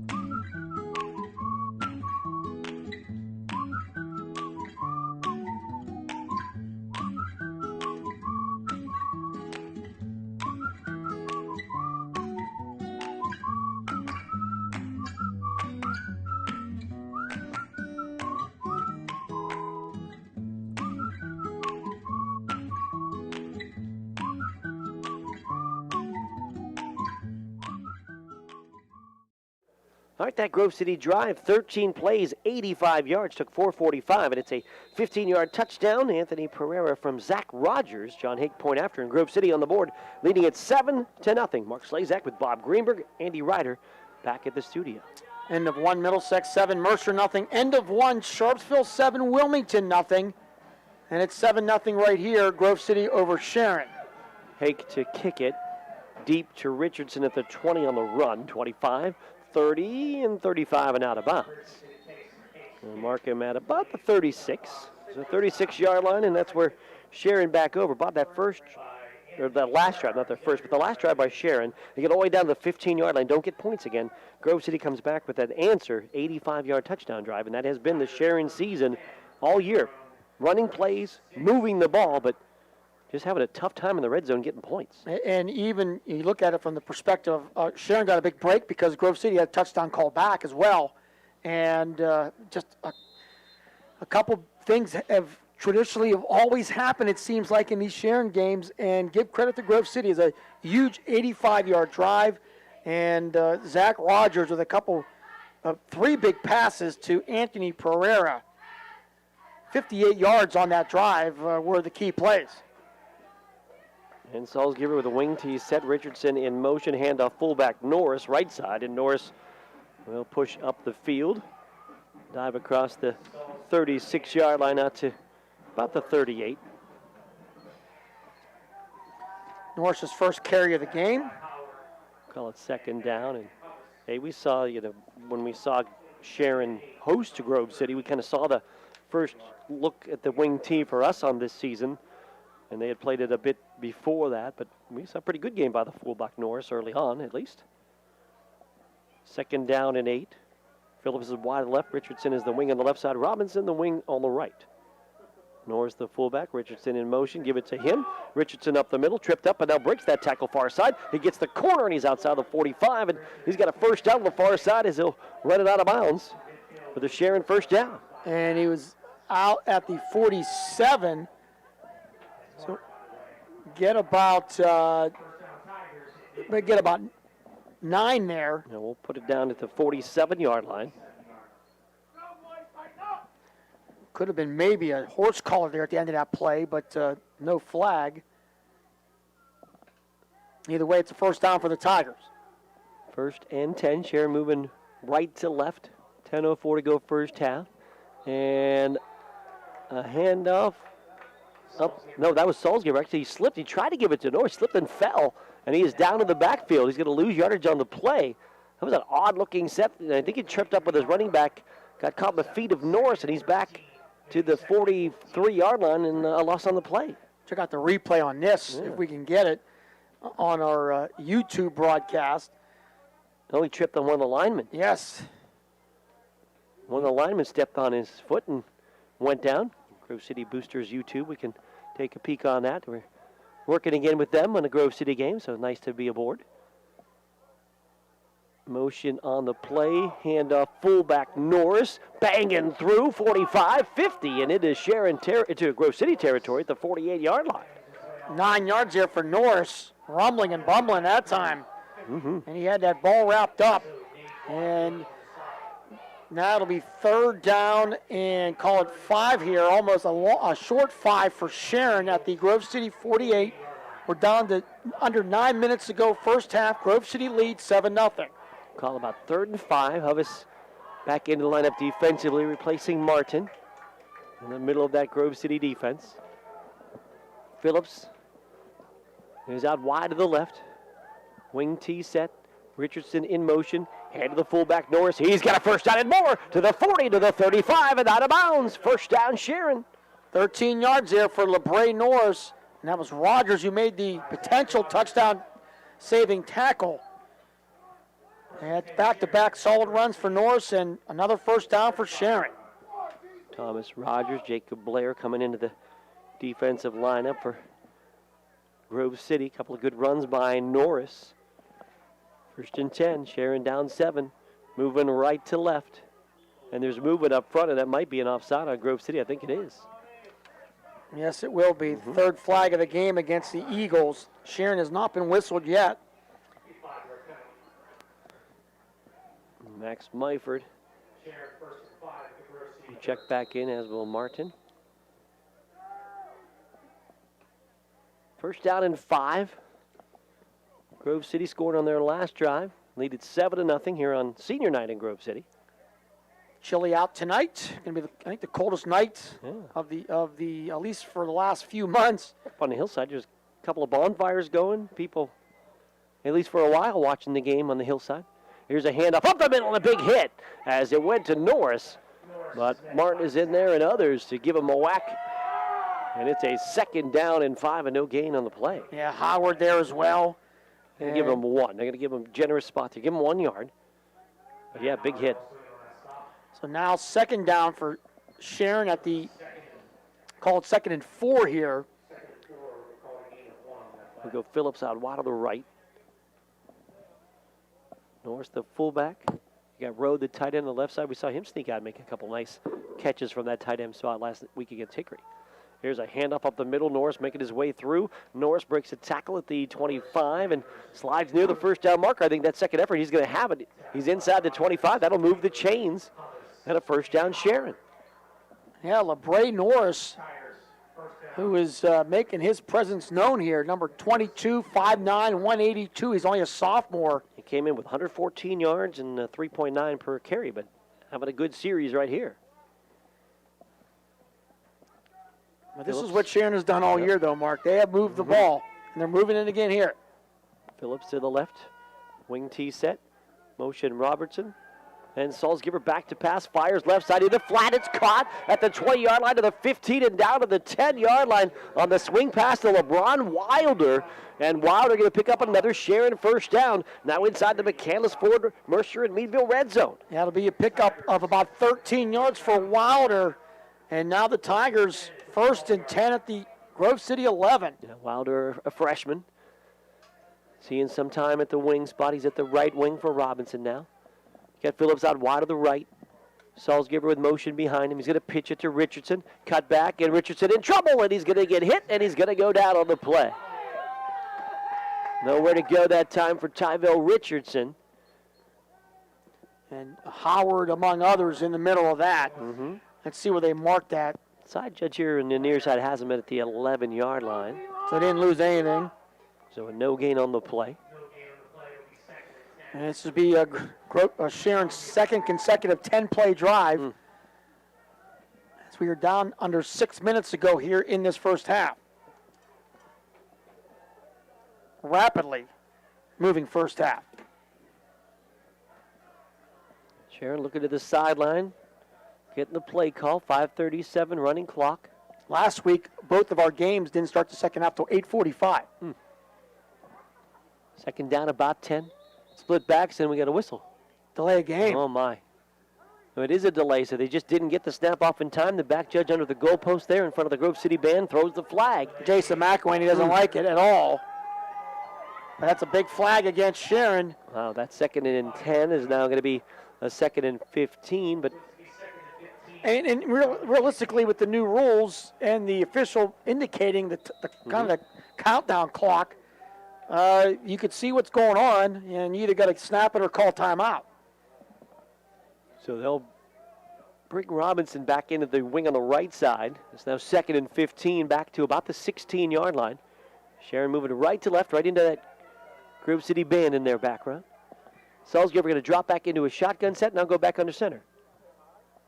Norris, the fullback behind him. Salzgiver rolling left, looking, fires high for the end zone, jump ball, and it is incomplete. That was Phillips down there in double coverage. He tried to make a one-handed catch. I don't think he would have been in the end zone.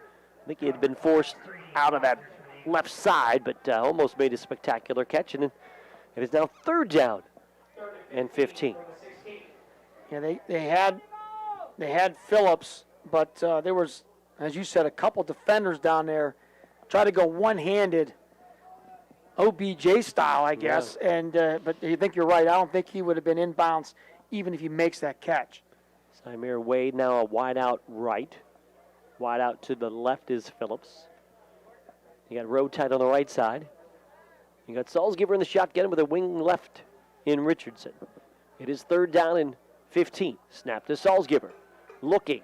Rolling left. Being chased. Being hit. Being sacked. It's Hummus again. Curtis Hummus with the huge sack. It'll be a loss all the way back to the 28, 27-yard line. And it'll make it, it'll be 11-yard loss. It'll be 4th down and long now for the Tigers. Now they'll mark it at the 27. Hummus with his second sack. And you had Gage Jagonski coming in as well.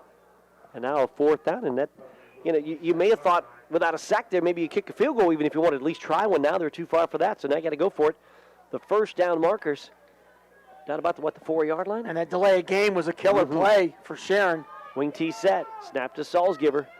Pressure coming. Hit it. He throws. The ball's loose. It's a fumble. It's loose on the 40-yard line. It's a fight for the football. Sharon's on top, but it doesn't matter. It's Grove City football on the 4th down play. It'll be recovered at the 43-yard line, and the Grove City defense comes up big again. So technically we'll call it a turnover on downs as Sharon recovered.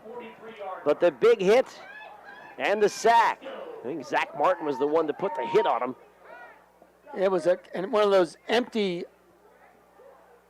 as I look at the replay, I believe it was Martin, and then it was Salzgiver not able to get the ball into a forward motion. The ball kind of sitting on his hand and got batted out. So Grove City takes over at their own 43 with 4:01 to go in the first half. 1st and 10, 2 wings, bunch of wideouts, and a run for Martin. Not a keeper and a quarterback draw. Had a head of steam, but ran into a brick wall at the 45-yard line. He spread the set, but didn't really get a hole, and just a 2-yard gain. And realistically, you see what we saw tonight with when Sharon's running the ball, they have been effective, but when they go back and Grove City able to pin their ears back, they have caused some problems. 2 receivers right. Pereira comes in motion, and they're going to give it to him on a jet sweep. Stetter step in the backfield, and he's got nowhere to go. He'll go down back at the line of scrimmage again. No gain. Aiden Buck there, among others, but it'll be about a yard or 2 for Pereira. Norris also there. So 3rd down and 8 for Grove City. No gain. No gain, they were last time. So it'll be 3rd down and 8, moving left to right. 3:02 to go. Here in this first half, Grove City on top. Snap to Rogers. Looking, firing right side. Sliding catch by Pereira. That's a Grove City first down. He's down to the 44 on the slide. 11 yards. Rogers to Pereira. Pereira's 4th catch of the first half.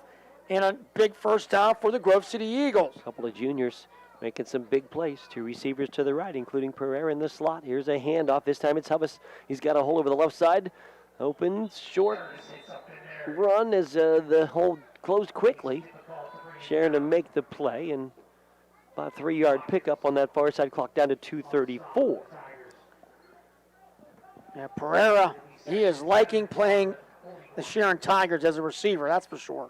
And Rogers takes the shotgun snap, and he's going to throw quickly to the outside. This time Hake makes a catch, and Hake is inside the 40-yard line, down near the 35. We'll see where they mark it. He's close to the marker. Line to gain is the 34. Looks like they're going to mark him just inside the 35, so not quite a first down, 3rd and short. Tell you what, I'm impressed with Zach Rogers. Yeah, he's doing a nice job. Very nice job as his quarterback here, his 2nd start. 2 receivers right, 1 left, snap to Rogers. And he's going to hand it to Hummus, and he's going to run into a man and be thrown back. As right there was Bryce Carroll to just slam the door on 3rd and 1. So now 4th down for Grove City. I'm sure they will go for it. 4th and almost 2 now. They're going to bring Resner in as another wideout. 1:55 to go here in the first half. 7-0 Grove City leads. 4th down and 2 from the Sharon 36-yard line. No backs in the set. Rogers alone takes the snap. Looking, firing deep over the middle. And it's Pereira again. Rogers to Pereira. First down, Grove City. 16 yards down to the 20. They keep attacking the middle of the field. And they'll actually move it down to the 19, give him 17 on the pickup. And that'll put him in the McCandless, Ford, Mercer, and Meadville red zone. That time Pereira from left slot. Able to get open for the first down catch. Rogers with Hummus behind him. Pistol set, takes the snap, hands off, shoves him through the hole and pushing it up the middle inside the 20. And Hubbard's going to take it down to about the 17-yard line. Clock runs 1:16 to go in the half. Grove City leading 7-0, hoping for more. And Grove City gets a second half kickoff, so this would be a huge score here if Grove City can punch it in. Again, a pistol set. 2 receivers left, including Pereira. Snap back to Rogers. Fake handoff. Fires right side pass caught. And I believe that's Hake on that side. And Hake going to get yardage down to about the 13-yard line. That'll be a pickup of 6. Clock running under a minute, 46 seconds to go. It'll be 3rd down and 3 here. Hake to the right. Pereira and McCready to the left. And Rogers taking this snap, handing to Hubbis, shoves him through the hole. He's down near the 8-yard line. Bryce Kerr with the tackle, now timeout, Grove City. So Grove City will take the timeout. We'll do the same with 28 seconds. Looks like it's going to be a 4th down play for Grove City. We come back. So it'll be 4th and short when we return. 7-0 Grove City. Stay with us. You're home for high school sports. Sports Radio.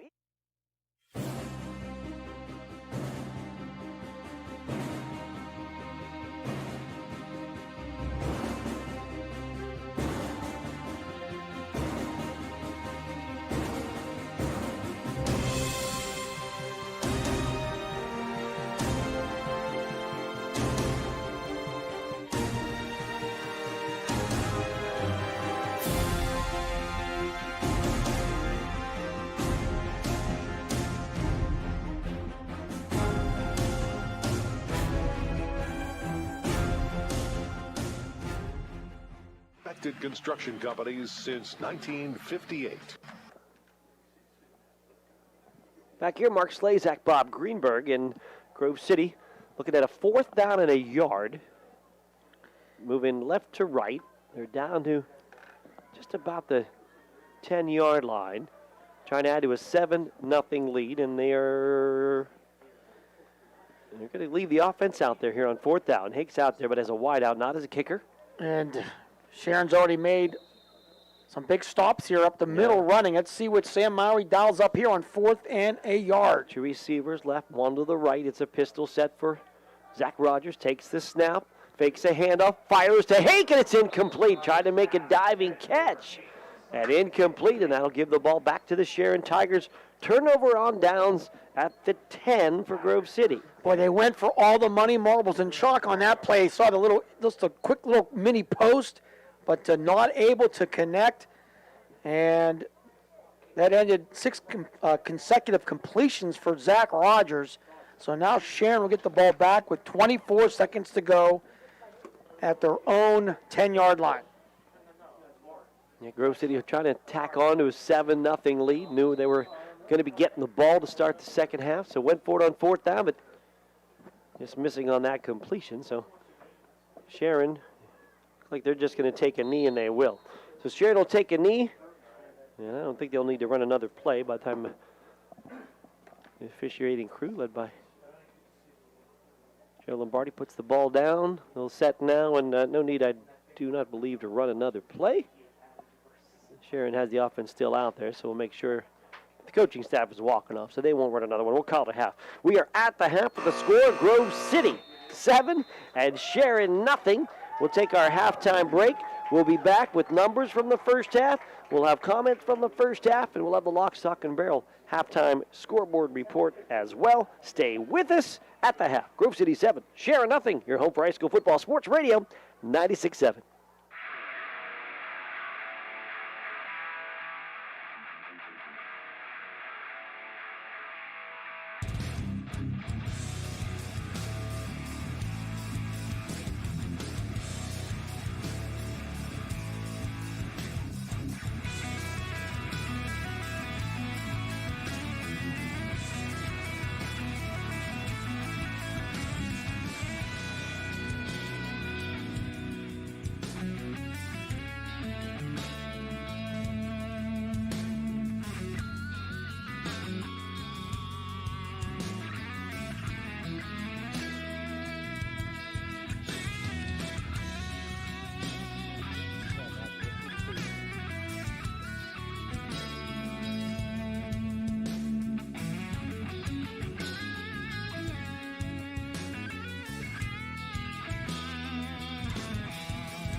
Sharon had had a 10-play drive to get down to the Grove City 15 and turn it over on downs.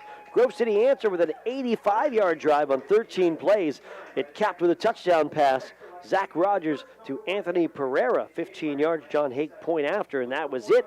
Sharon had a good drive. Grove City had a good drive. Both teams turning over on downs, not getting any more points late in that second quarter, and that's where we are at the half. Grove City 7, Sharon nothing. We'll take a break. We come back. Bob Greenberg's going to have a lock, stock, and barrel halftime scoreboard show for you, so stick with us. Your home for high school football is right here. Sports Radio 96.7. And now, Power Remodeling presents another episode of Home Improvement Drama. So you can replace my windows? We can replace your windows. And you are trustworthy? We're very trustworthy. And you'll do it in one day? Absolutely. And this is the best deal ever? Ever. Well, okay then. All right then. 1 week later. You never showed up this morning. Yeah, I got sick. Thought you said you were reliable. I said we were trustworthy. What? Warner's Homes and Improvements have over 50 years of experience working with all types of windows. You can depend on Warner's Homes and Improvements to give you a great quality product. The majority of Warner's window installations will be completed within 1 business day. Their certified technicians will install your windows with a tight seal to give you protection from the elements and savings on your energy bills. Warner's Homes and Improvements offers a number of services for replacement windows. For more details, go to warnerconstruction.com. Quality you can trust. Warner's Homes and Improvements, South Erie Street, Mercer. A community is more than just houses, buildings, and streets. It's the people who live and work and contribute to making life for themselves and the people around them better. Attorney Bill Motor believes in the young people who are this community's future. Attorney Bill Motor would like to say good luck, good health, and best wishes to all the players, coaches, band members, and cheerleaders in today's game and throughout the season. Attorney Bill Motor, 2500 Highland Road, Hermitage. Okay, class. Today, we're discussing what does a roof mean to you? It means that I don't get rained on when I'm inside. It means I can play my music loud and the neighbors can't hear it. It allows my family to safely shelter in place. It means that we can be protected from outside germs. It's where we can dance through the quarantine. To me, a roof means a home. The Penn Ohio Roofing and Siding Group can help keep your family safe now more than ever. Go to pennohiorc.com to start your installation today. Stop by O'Neill Coffee for some hauntingly good new drinks. Try a Drunken Pumpkin or Poison Apple any way you'd like. Both feature our brand new salted caramel whipped cream. We've even got the little ghouls and goblins covered. Stop by and treat them to one of our new frightfully fun wacky witch or goofy ghost milkshakes. While you're here, don't forget to grab a bag of Autumn Harvest or Pumpkin Spice Coffee, available for a limited time. O'Neill Coffee, next to the post office in West Middlesex, or online at o'neillcoffee.com. So, I'm in a grocery store, perusing the pharmaceutical aisle, doing the best I can without my bifocals to read these labels that say things like benzalkonium chloride or a diphosphate something or other. What does that do exactly? Well, you're certainly not going to get answers in a grocery store, are you? The Medicine Shop Pharmacy in Hermitage has the answers you're looking for. So bring your prescriptions and your questions to the Medicine Shop Pharmacy, East State Street in Hermitage. The Halftime Show is being brought to you by Lock, Stock, and Barrel. Lock, Stock, and Barrel, a full-service deli and PA lottery location in Sharpsville, and proud sponsors of the Lock, Stock, and Barrel Play of the Game. Back here at Grove City, Mark Slazak with Bob Greenberg. And it is Grove City 7, Sharon nothing at the half. And it's time now for Bob Greenberg's version of the Lock, Stock, and Barrel halftime scoreboard report. First and foremost, I ordered tonight for Lock, Stock. I got 2 subs. Daughter's in town for the weekend, so I got the fried chicken sub, and I also got the turkey breast sub, loaded with everything on it. Very nice. So I can't wait to have Which one is yours? Are you just sharing? We'll cut them share up, them all, cut them up and share? Yeah, whatever we got to do. Very nice. Here are your halftime scores from tonight's Lock, Stock, and Barrel halftime scoreboard reports. In the game right here on 96.7, Grove City leads Sharon 7-0. All second quarter scores in the other games. Wilmington has come back to score, and they are tied now 7-7 with Sharpsville. In the game on 790 WPIC, West Middlesex leads Mercer 14-0. The Farrell Steelers trying to rebound after a tough loss last week. They lead Greenville 18-0 into the second quarter. And Lakeview, they have been in a lot of games this year. They gave up 41 to Cambridge Springs in week 1 and lost 41-13. They are leading right now, Cambridge Springs, 8-7 after 1 quarter. And again, right here, it is Grove City 7. It is Sharon nothing. We'll take a break. We've got more from Grove City when we return. It is halftime. Grove City 7, Sharon nothing. Your home for high school football is Sports Radio 96.7.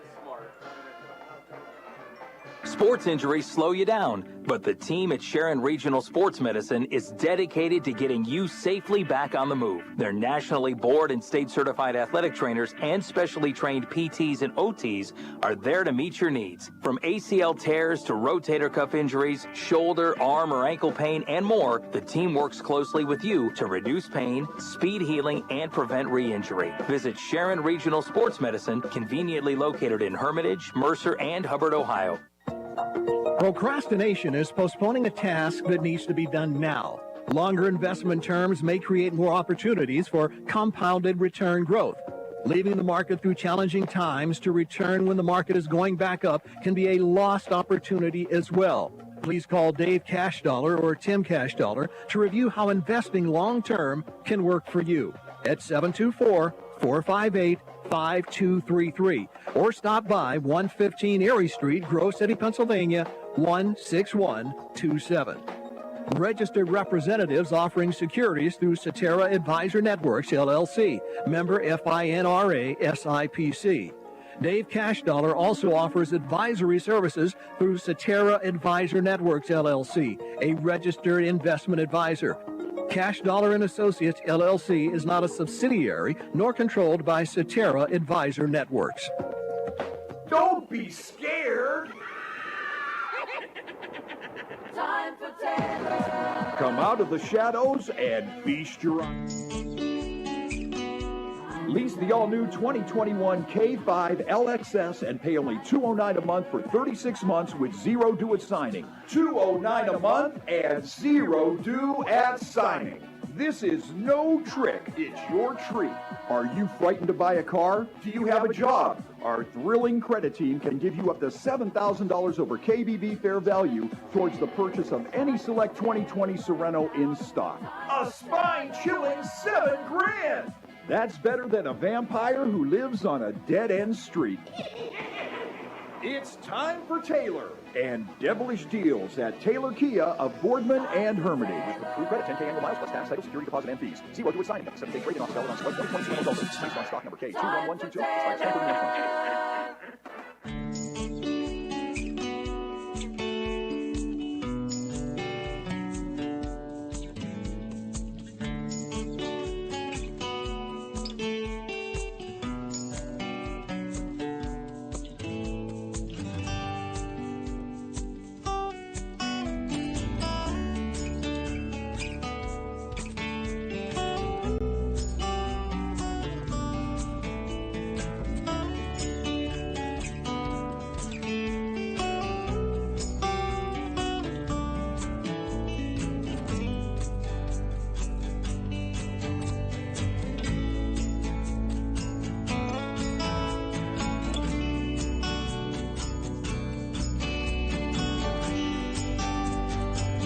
Leading Sharon 7-0. I know Bob will have some updates from other scores. Let's throw some baseball your way.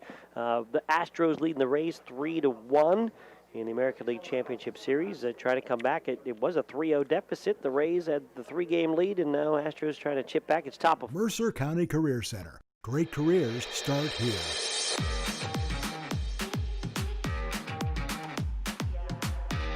My success starts at the center.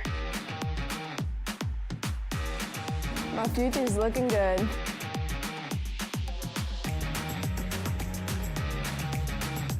Mercer County Career Center is all about the future, my future. Talk to your guidance counselor today. The game of the night, as Summers throws a touchdown pass to Ladovich, Sharpsville now leads Wilmington 14-13. All right, well, so far the game of the night, that's outside of the Lakeview-Cambridge Springs game. That's our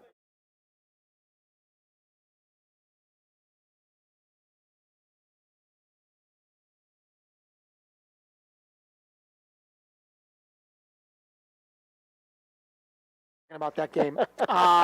Some of your stats here. First off, for Grove City, led by Zach Rogers. What a first half. Rogers finishing 9 of 11 passing, 108 yards and 1 touchdown.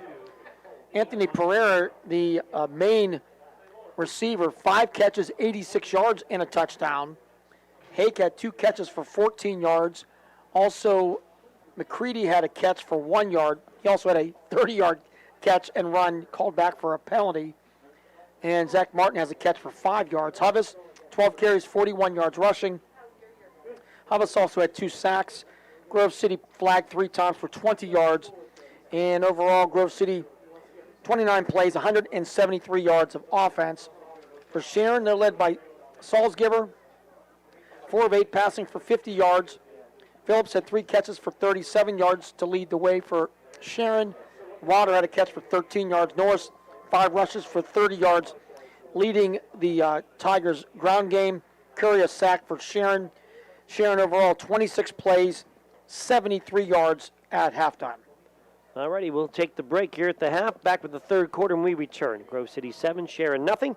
Your home for high school football, Sports Radio 96.7.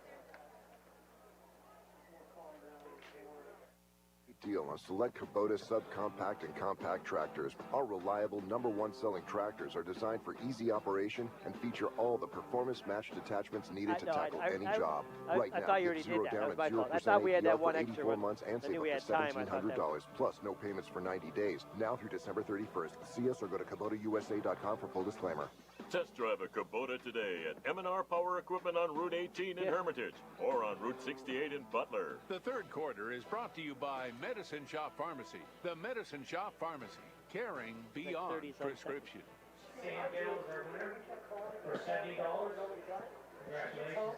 We're back. Mark Slazak, Bob Greenberg, as teams making their way back out. So we are hitting the third quarter here shortly. Grove City on top of Sharon 7-0. I mean, Sharpsville beating Wilmington 14-13. We did the actual first game. Yeah, we did. Down at Wilmington. Yeah. And it wasn't a very close game that night at all. But and with Susan and Miller scoring touchdowns, so we're not there. Obviously, Sharpsville's got a great game plan and trying to pull off the upset. And they will put 3 more minutes on the clock, so we're going to have our extended halftime show. Halftime shows are longer now when only 1 band plays than there was when there was 2 bands playing. This is what I don't understand this. I think every weekend is the Super Bowl, except we don't have the we don't have them bringing the big stage out and all that stuff for as much time as we take at half times of these high school games. They used to have the teams come out by the time the clock was out. Now that doesn't even seem to matter anymore. And they get out, and by the time they make it out, then they give them 3 minutes, and it is what it is. I'm thinking that could be the question of the day tomorrow on my Twitter. Yeah. Why are half times longer in the 1-band era than they are in the 2-band era? Yeah. Anybody have any idea? Either way, both teams are out on the field, getting ready to go here. And back to Sharpsville Wilmington. It's just one of those nights. And, Wilmington, I don't know for a fact. Let me think here real quick. Well, no, they actually played at Farrell, so they would have been on turf or grass one other time this year. But still, give Sharpsville credit, would be one of the big upsets in many, many years if the number 2 ranked team of the team goes down tonight.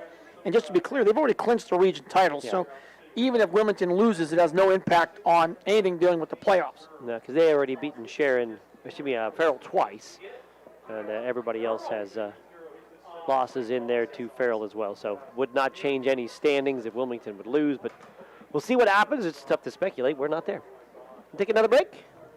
We'll do that, and then we come back. We will be ready for the third quarter, so stick with us. We are at the half. It is Grove City 7. It is Sharon nothing. We're back with more in a moment on Sports Radio 96.7.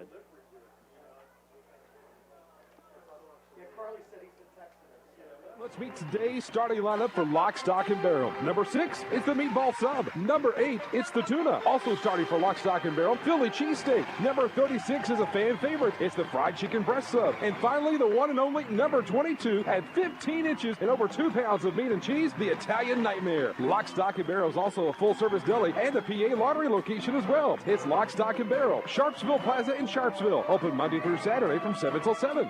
The third quarter is brought to you by Medicine Shop Pharmacy.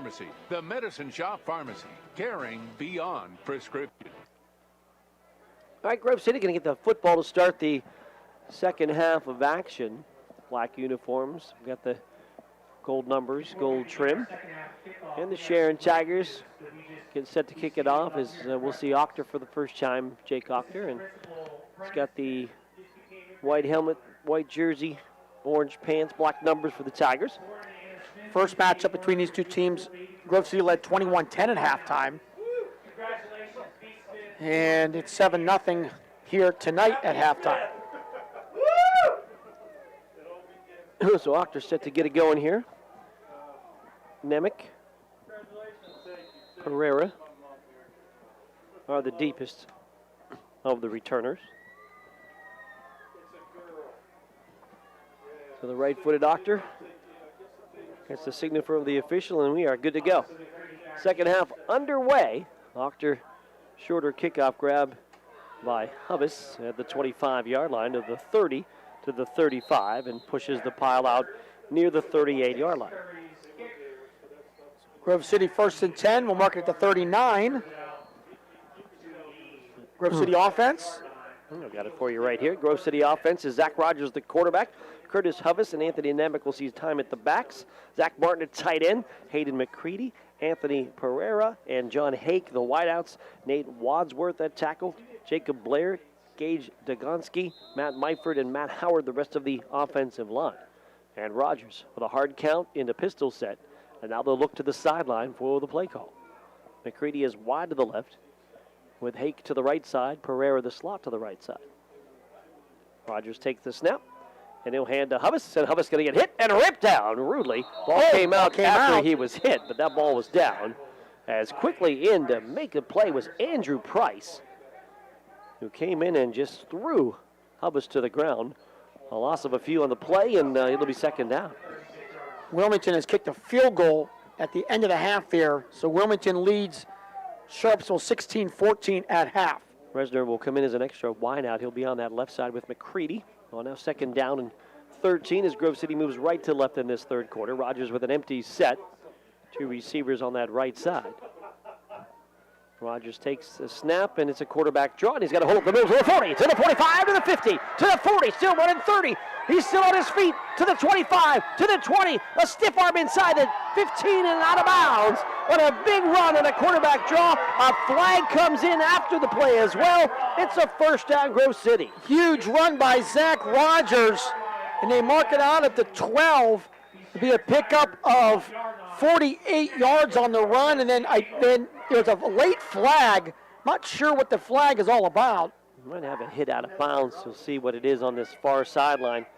Actually, moving it to 13, and they're going to pick it up. That's a good decision here because there was a looked like it was going to be a late hit, and then the Sharon defender kind of held up the runner, and he ran into him, but tried to not knock him down. And that's the play. How far was that Rogers run?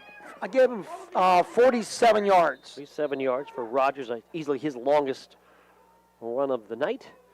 And it sets up Grove City in the McCandless Ford Mercer Meadville red zone. Moving right to left with the ball to the 13-yard line. Grove City leading 7-0. Good job by the officials there. I think that was the right call to pick up that flag. Shotgun set for Rogers. Martin motions left to right. And now Pereira motions, and they'll fake a handoff to Pereira, and Rogers going to keep it. He's got nowhere to go, but it's thrown back. It's thrown back again. He's all the way back to the 25. We'll see where they mark him. But a big loss on the play for Grove City. Boy, as Braylon Hawkins led the charge here for the Tiger defense, who rudely throw Rogers down. And what were they marked? They're going to mark him where, I don't know what they're doing now. Wow, they put the ball all the way back to the 15-yard line.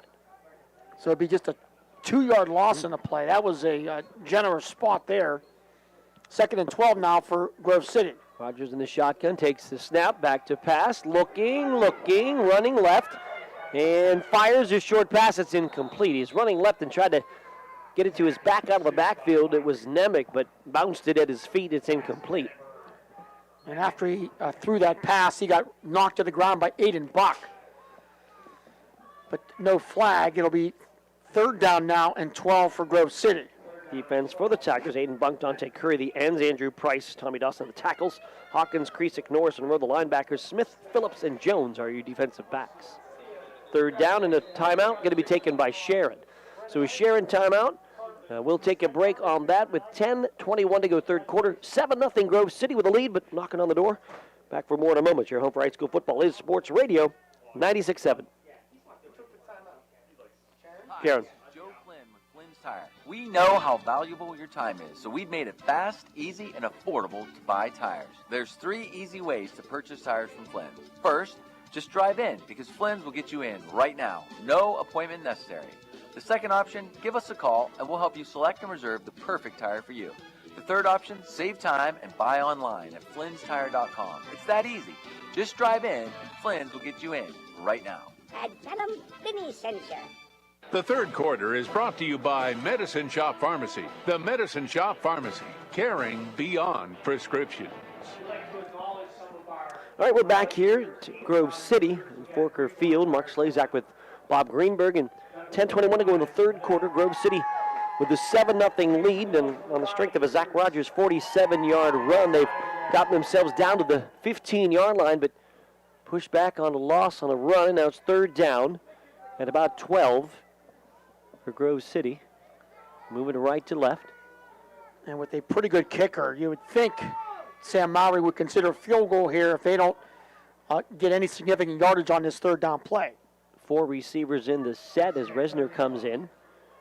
Martin has no backs, Rogers, I should say, has no backs with him as he stands on the 20-yard line with Martin in front of him. Takes the snap, looking, fires left side. It is caught. I believe that's Resner, and that's going to be inside the 10, and he's down near the 5-yard line. And he's going to be a little bit short, the 1st down. It's going to be 4th down now. Picked up. And a similar play, end of the half, similar situation. And Grove City going to take a timeout and talk about it. Keep it right here. Then a similar situation, Bob, end of the half, and they elected to try to go for it on 4th down, didn't score. And we'll see.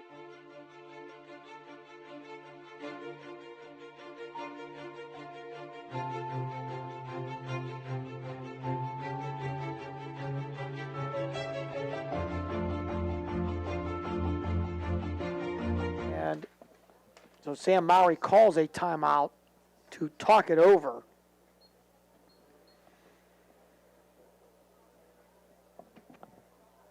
And we'll see here.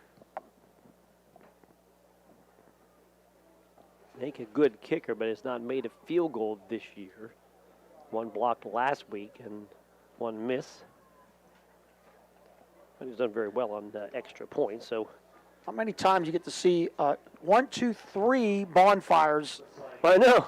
Over the hill here at Grove City as some of the fans up that live near the stadium are watching from their backyard. That is pretty cool. Yeah. And what are you going to do here? They're going to go for it. All right, they'll have the offense out there. Hake is wide to the right with Pereira inside of him. McCready is left. And have a back in the set. That's Nemec. And back to pass is Rogers. Fires a fastball to the end zone. I think somebody got a piece of it. It is incomplete. And the back of the end zone coming across to try to make the play was Martin, but the ball incomplete, intended for Martin. I think somebody got a tip on that football, and it's a turnover on downs. So Grove City could have taken potentially a 2-score lead here. Elects to go for it on 4th and 2.5, and they get stopped. So Sharon will take over at their own 10-yard line, trailing 7-0. And that's where the turnover on downs was then the half, the 10-yard line. So back-to-back drives here for Grove City down to the 10, and they can't get any points. All right, so right off the sideline and into the formation for the Tigers. Phillips will go wide to the right. You got Robinson wing right, Richardson wing left, Robinson in motion. And the handoff will go to the fullback, and that's Norris up the middle, and the pile still kind of working. Now finally a whistle, but the ball out to maybe the 11-yard line. The offense for the Sharon Tigers. Actually, correct me, I want to go back. They were at the 7-yard line, not the 10. What was I saying? Brett Salzgiver, the quarterback. LeBray Norris, the fullback. Tyvo Richardson and Jaden Robinson are your wings. Shane Rowe, the tight end. Jayon Phillips, the wideout. Michael Mazurek, Andrew Price, Austin Perlick, Bryce Carroll, and Thomas Dawson, the offensive line. Looking through glasses, binoculars, and 2 panes of glass. So excuse me if my yardage just a little bit off. Melvin Riley checks in as the Sharon fullback in this set behind Salzgiver. Motion is Robinson. The hand is to Robinson. Tries to go left and now bounces it back to the right. Going to get hit and dropped. And not much room to run there for Jaden Robinson. And Howard with the tackle there. Defense for Grove City. Jacob Blair, Max Myford, Gage Tagonski, and Matt Howard, the defensive line. Anthony Nemec, Cole Hammerman, linebackers on the outside. Zach Martin, Curtis Huffis on the inside. Anthony Pereira, Hayden McCready, the corners, and Zach Rogers is the safety. It's going to be 3rd down, and we'll call it 4. And late substitution here for Sharon. And it's 3rd down and call it 4 here. It's Norris back in the game as a fullback. One wide out in the set, wide right is Phillips. Motion Richardson, and it's back to pass Salzgiver. Now going to roll left and run to the 10, to the 15, first down 20, still going 25, and he is out near the 30-yard line. He's crossed the 30-yard line. A Sharon first down on the keeper by the quarterback, Brett Salzgiver. Yeah, big pickup for Salzgiver. He'll pick up 21 yards and a first down. Sharon with a big run there, big conversion. Would have had to punt near the end line, and instead now breathing room out to the 32-yard line. Grove City leading this game 7-0, 7:57 to go here in quarter number 3. Grove City win pretty much assures him a playoff spot. Sharon win, then it gets muddy for the District 10 committee. Hickory and Slippery Rock play tomorrow night. Robinson in motion, they'll give it to him off the left side, and Robinson into the line of scrimmage and bang down there after maybe a gain of 1 if they're generous. Tagonski there was the one of the first guys on the scene. Give him maybe a yard, as you said. We'll call it 2nd down and 9. They will bring Symir Wade in as a wideout to the right side. Phillips is wide to the left. Salzgiver is in the shotgun. Got Norris beside him as a fullback. He has Richardson on the left wing. 2nd down and 9. Snap to Salzgiver. Looking left. Fires comeback route in. Phillips can't get it. He got hit as he went up to grab it. And he got undercut on the far side on a nice defensive play. And that's McCready to undercut him and knock that ball free. If McCready doesn't get there right at that moment, it's probably a catch. And right now, obviously, Jason McElhinney and Mike Schneider and that. Or not Mike Schneider, he's at Hickory now, but Jason McElhinney is looking for that single coverage on that side, but McCready came up quickly, and pass really was a tough one to catch. So now 3rd down and 9 for the Tigers. Yeah, Phillips had to go out up in the air to try to grab it, got his fingertips on it, got hit at the same time as the ball touched him, and good play by McCready to knock it free. So it's 3rd down and 9. 6:55 to go 3rd quarter. Grove City leading 7-0. Sharon moving left to right. So used to saying the Schneiders on that Sharon sideline. Oh, yes. Got caught up again. So it's a shotgun formation. Out wide to the right is Wade. Phillips left, and he's a keeper.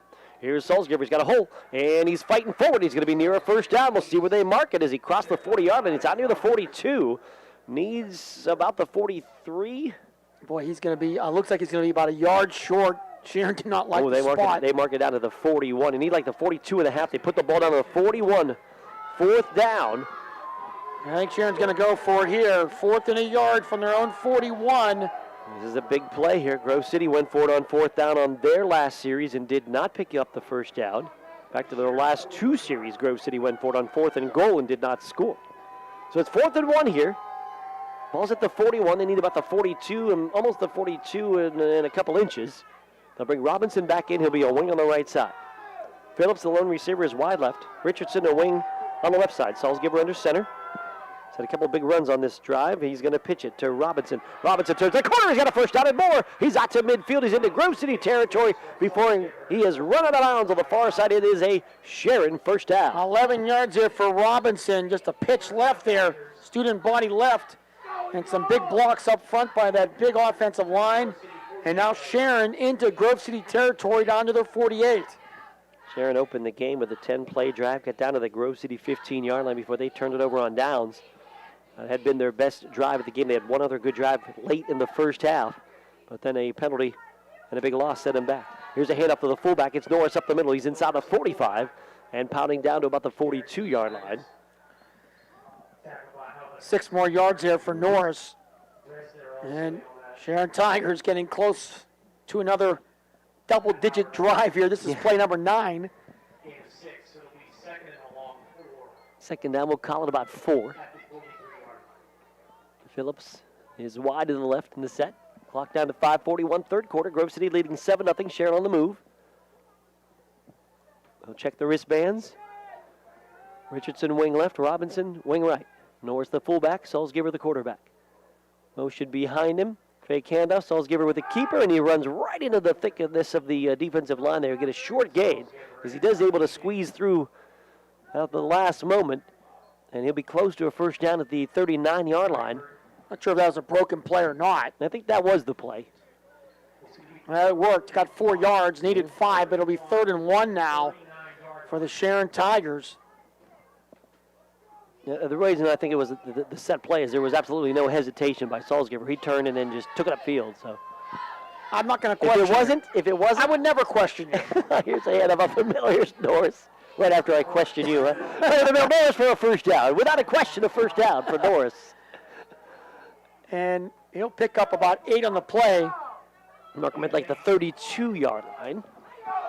And the Sharon Tigers now play number 11. Started from their own 7-yard line. Phillips wide to the right. First and 10. Salzgiver motion behind him. Handoff fullback. Norris, another big hole. He's up the middle. He's inside the 25-yard line, at least right to the 25-yard line. On a dive, and another 7 or 8 yards there in Grove City. Going to take a timeout. Grove City wants to talk it over. Sharon move the ball up the field. We'll take the break. Grove City leads 7-0 with 4:29 to go in the third quarter. We'll take a break here on your home for high school football sports radio 96.7.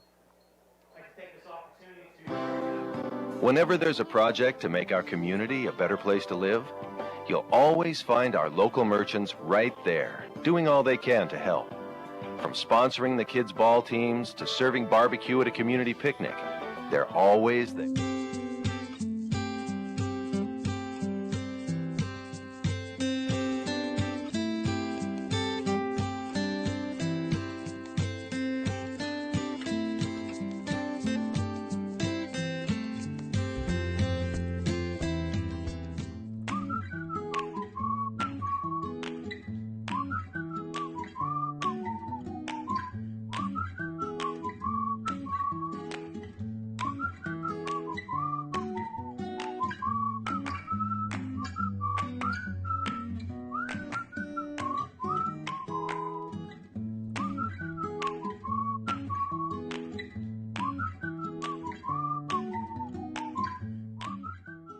Mercer County Career Center. Great careers start here.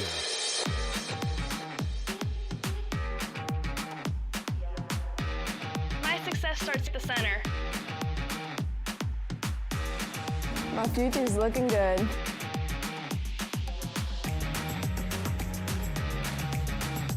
Mercer County Career Center is all about the future. My future.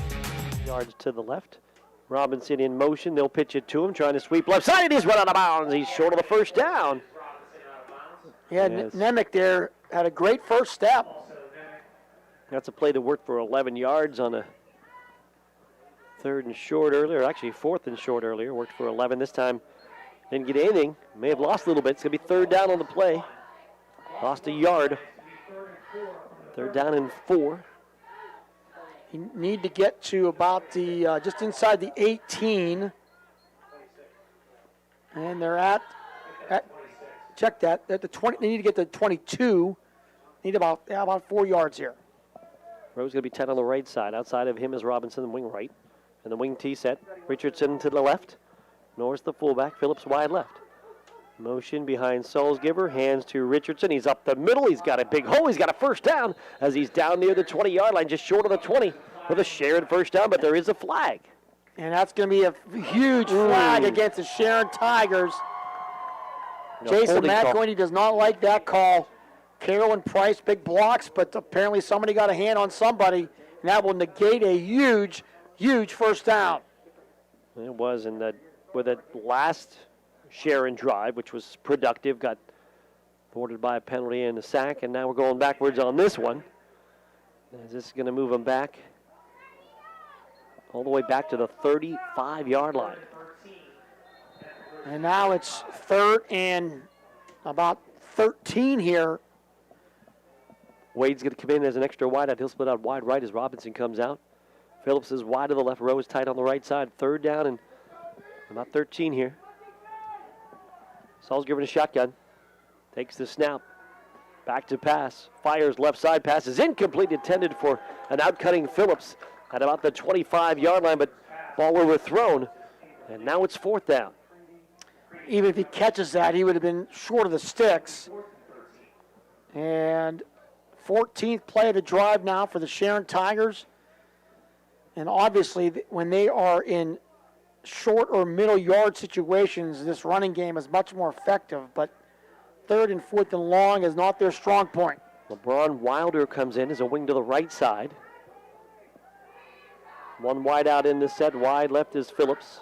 4th down play. Salzgiver back to pass. Pressure coming. Hit as he throws. Fires over the middle, and it is incomplete. McCready will knock it away. The pass intended for Jayon Phillips right at the sticks at the 20-yard line, but McCready gets the knockout. Boy, Sharon coaches wanted an interference call. They did not get it. Very close coverage by McCready. Very animated Sharon sideline right now, to say the least. Jason McElwain is not very happy. Got a couple tough calls against him on that drive, and Grove City will take over at their own 35-yard line. The last 4 drives, actually 2 by each team, resulting in turnovers on downs. I mean, Jason McElwain, he just spiked his headset, and he is very unhappy. And that might go all the way back to that hold call, even more so than a possible interference on this last play. Here's McCready out wide to the left. Martin will motion right to left. Grove City with Rogers, the quarterback, and the flag comes in. They're going to have a procedure call against Grove City. Yeah, the hold call took away first down, so that was really the key play. Yeah. And this one would have been another first down. So those are 2 calls he didn't like, and obviously he is voicing his displeasure to the officials. So mark off 5, 1st and 15 now for Grove City. 2 receivers to the right side. Martin motions to the left. And Rogers is going to hand it to Pereira, and he's got nowhere to go as he's going to get thrown down. Aiden Buck deep into the backfield, wrapped him up around the waist right when he got the jet sweep handoff, and throws him down for another loss. That'll be about a 6-yard loss in a play for Aiden Buck. 5-yard penalty, then a 6-yard loss. Buck did not play in the first matchup of these 2 teams. So now 2nd and 20 now for the Grove City Eagles. They've got a lot of empty set with the quarterback Rogers. And this time, timeout. They're going to take a timeout. So timeout, Grove City with 3:13 to go. Actually, 3:12 to go here in this 3rd quarter. We'll take a break. 7-0, the score and the lead for the Grove City Eagles. We're back with more in a moment. Your home for high school football is Sports Radio 96.7. Radio 96.7. Buy O'Neill Coffee for some...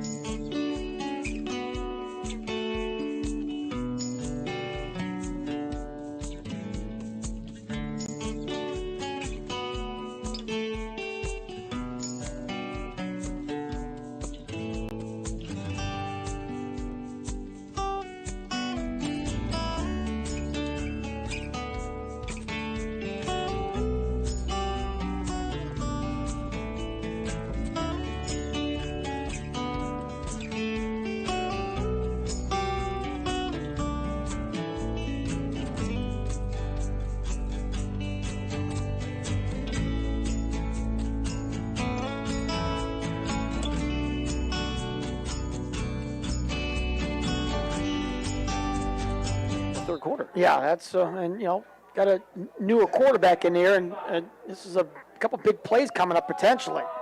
Right, Zach Rogers with an empty set. He's back to throw.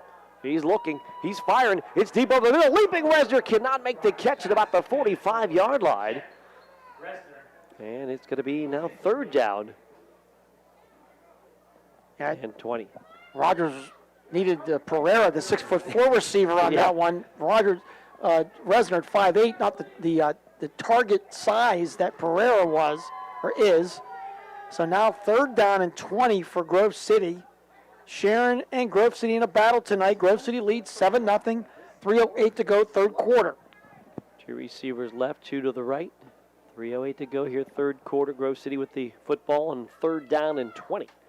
Snap to Rogers. Looking left. Running. And he's got some field in front of him. A flag behind him. Now throws it down the field, well over everybody. Incomplete. And we might have an illegal block or a hold on Grove City as well. Either way, it'll be, I'm sure Sharon will decline this. It would be 4th and 20 now. And with the punting unit running on for Grove City, that's what we will anticipate as well. Unless, for some reason, Sharon will accept the penalty, but I can't imagine they will. It is a hold against Grove City, and it's declined. Still fourth down and 20. And we had that quick first half, and then we had that longer halftime, and now we're snail's pace here in this third quarter. Halftime may be as long as the first half. I'm on a mission to get that fixed, but I don't know if I'm going to win. Do you know the right people? That's the well, question. I don't. Here's Hake to punt it away. And the punt was going to be taken by Richardson in traffic. He made the catch, and he's going to go down right away. As Zach Martin makes the play, they're going to mark him at about the 46-yard line, and that's where he'll go down. But I tell you what, though, if Richardson doesn't catch that, it was a line drive kick. Yeah. Sharon may have lost, who knows, another 15 or 20 yards. Yeah. So that's it. You get a guy back there to catch the ball that feels good in traffic to make a catch. You can save yourself a lot of yardage on bounce and roll. That's for sure. So a gutsy play there by Richardson. So Sharon with the ball again and a chance to tie this game up. Grove City's had a couple long drives. Sharon just had a 14-play drive, came up empty-handed. A couple penalties, or at least one penalty, did them in. And now they get another chance here with great field position.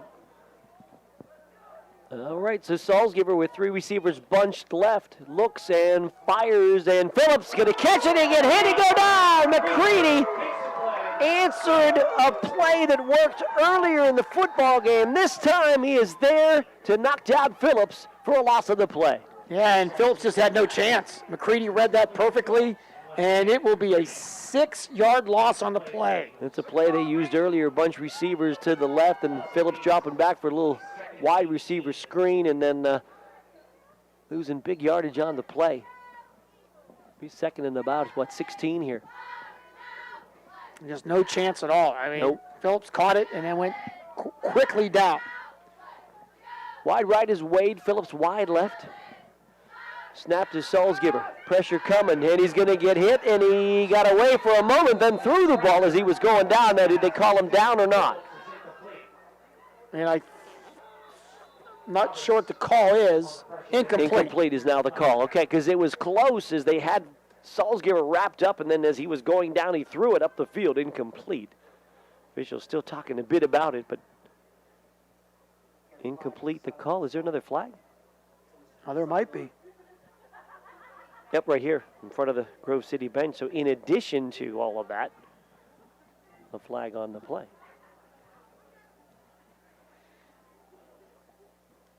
And they're picking and up they're that flag. Pick up the flag. So no flag on the play. So it'll be third down now. So 3rd and 16. Moving left to right.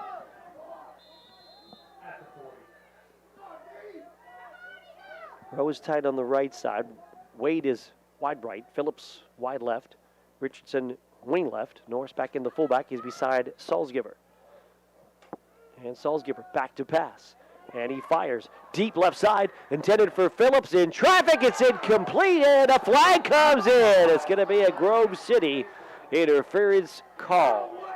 But it will not be a first down. No. It's You need one more yard, huh? 3rd and 16 will be 3rd and 1 now. Intended for Phillips McCready there.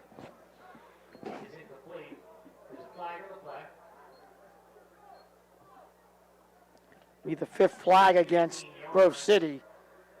And this is the biggest one. Because instead of 4th and long, it is 4th and a yard now.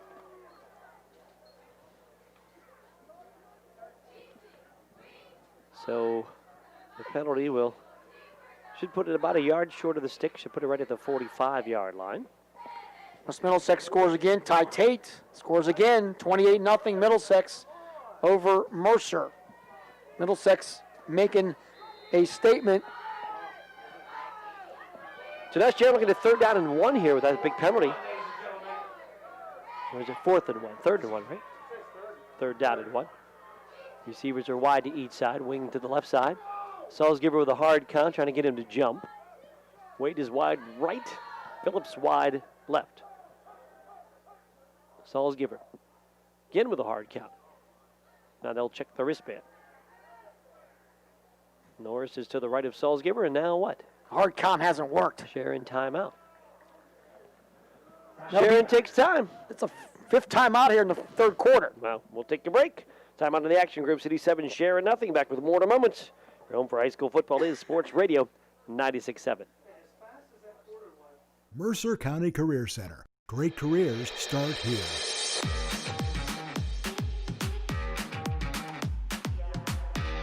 My success starts at the center. My future's looking good.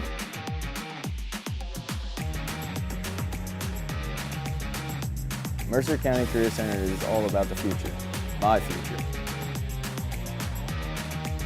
Talk to your guidance counselor today.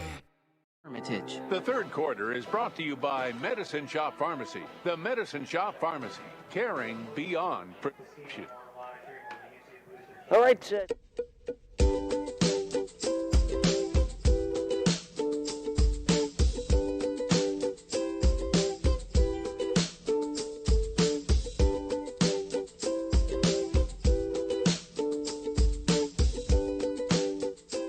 So at the half, it was Cambridge Springs 14, Lakeview 8, and Middlesex 28, Mercer nothing.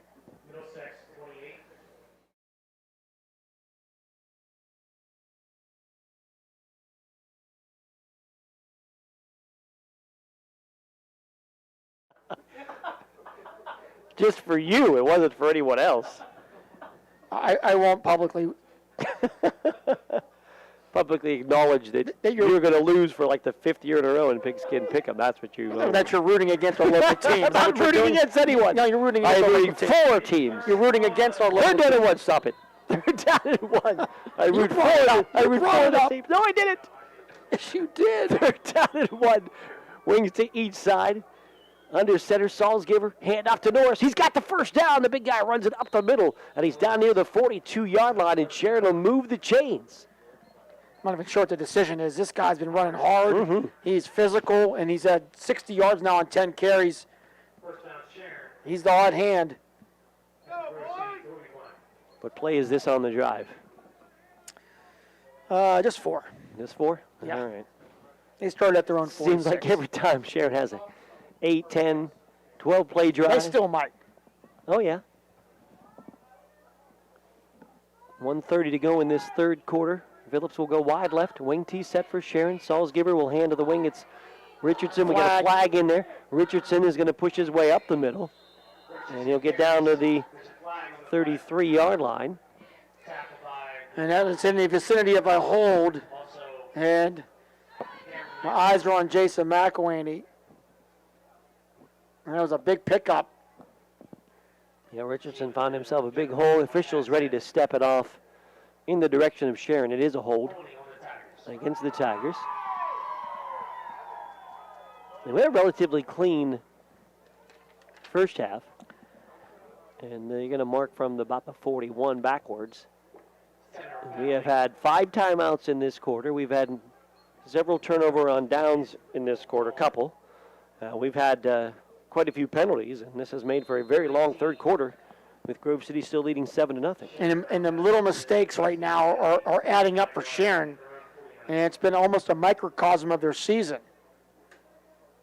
Would have been 2nd and 2. Instead, it's 1st and about 20.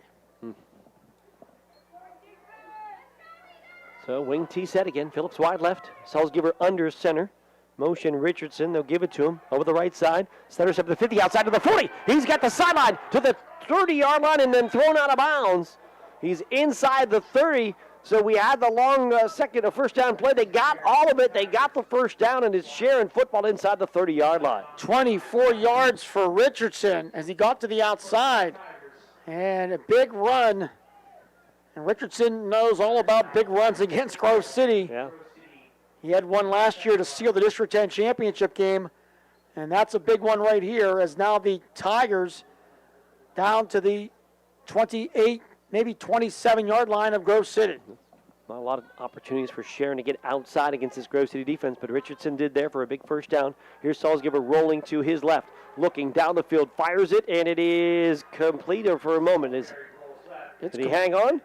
I think he did. So sliding. That's Rowe, That's I believe. Rowe, too, to make a catch sliding to his knees. And big he will tight hold end. on. Yeah, he does hang on to it.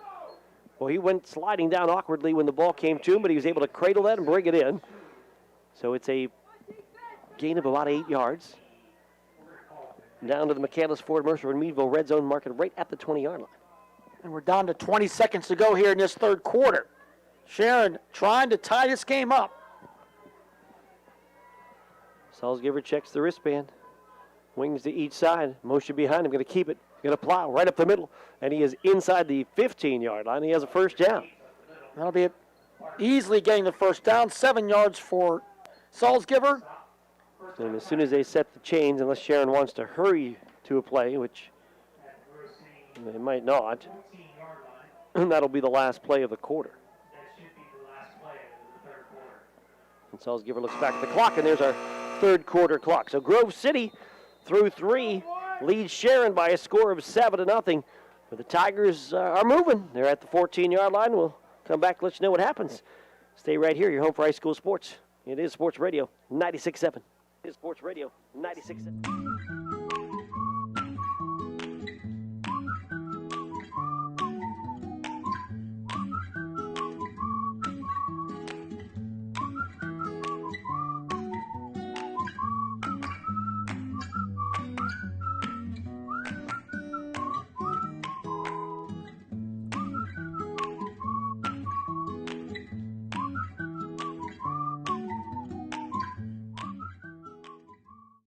Quality remodeling services, superior customer care, and direct from the manufacturer price savings. From kitchens to bathrooms to decks to roofing and siding, you'll be glad you chose Warner Homes and Improvements. They now have no interest financing available. Visit the Warner Homes and Improvement showroom at 407 South Erie Street in Mercer or call 724-662-4600. Warner's Home and Improvements. Quality you can trust since 1958. Online at warnerconstruction.com.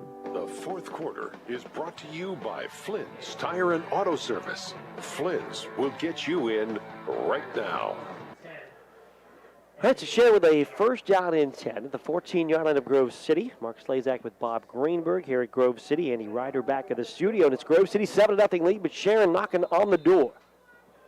Salzgiver under center. Motion, Richardson. Handed to Richardson, trying to get outside. Now cuts back and runs into some traffic, but still bangs forward. Ball came out, but officials on the sideline calling it down. And Richardson getting maybe to about the 8-yard line? Yeah, definitely near the 8, so he got at least about maybe 5 or 6 on the play. And it will be second and call it 4 here for the Tigers as they are now at the 9-yard line of Grove City.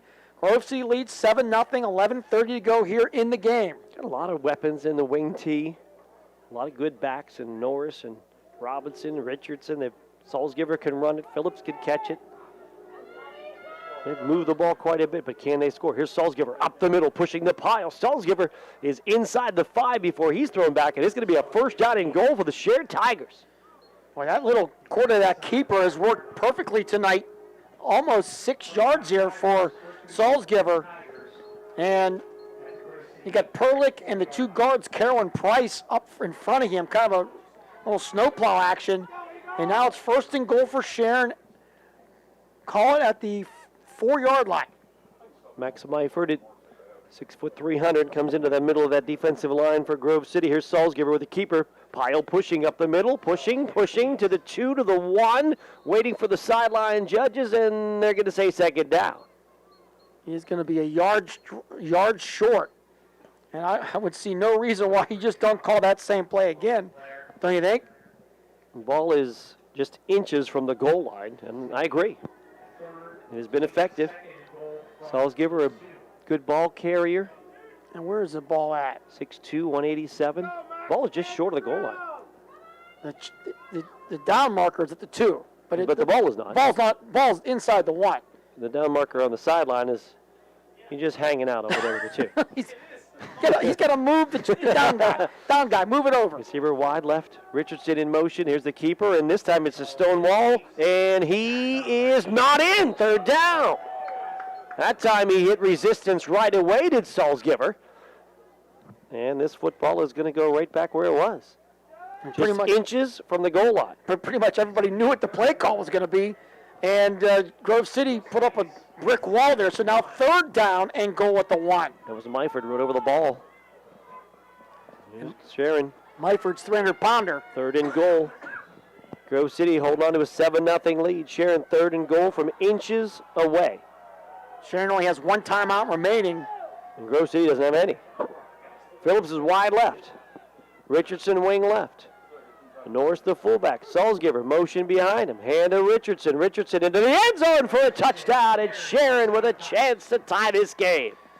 Tyville Richardson from 1 yard out makes it 7-6. Grove City up by 1 with 9:16 to go in the game. So a 1 yard run by Richardson, and Jake Ochter is on to attempt the extra point.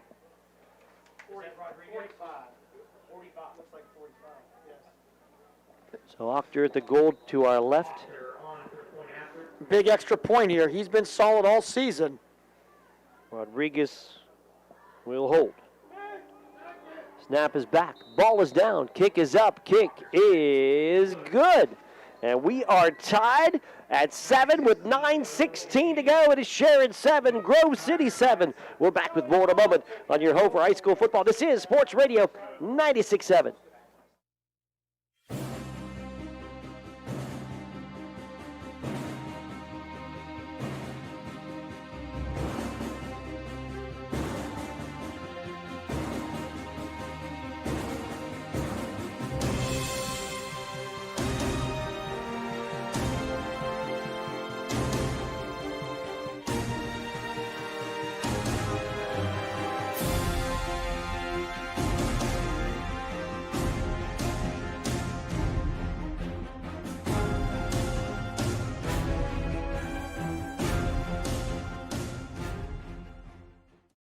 The core of our success. With dealerships in 5 counties, we're also a proud partner in community events and support local high school sports.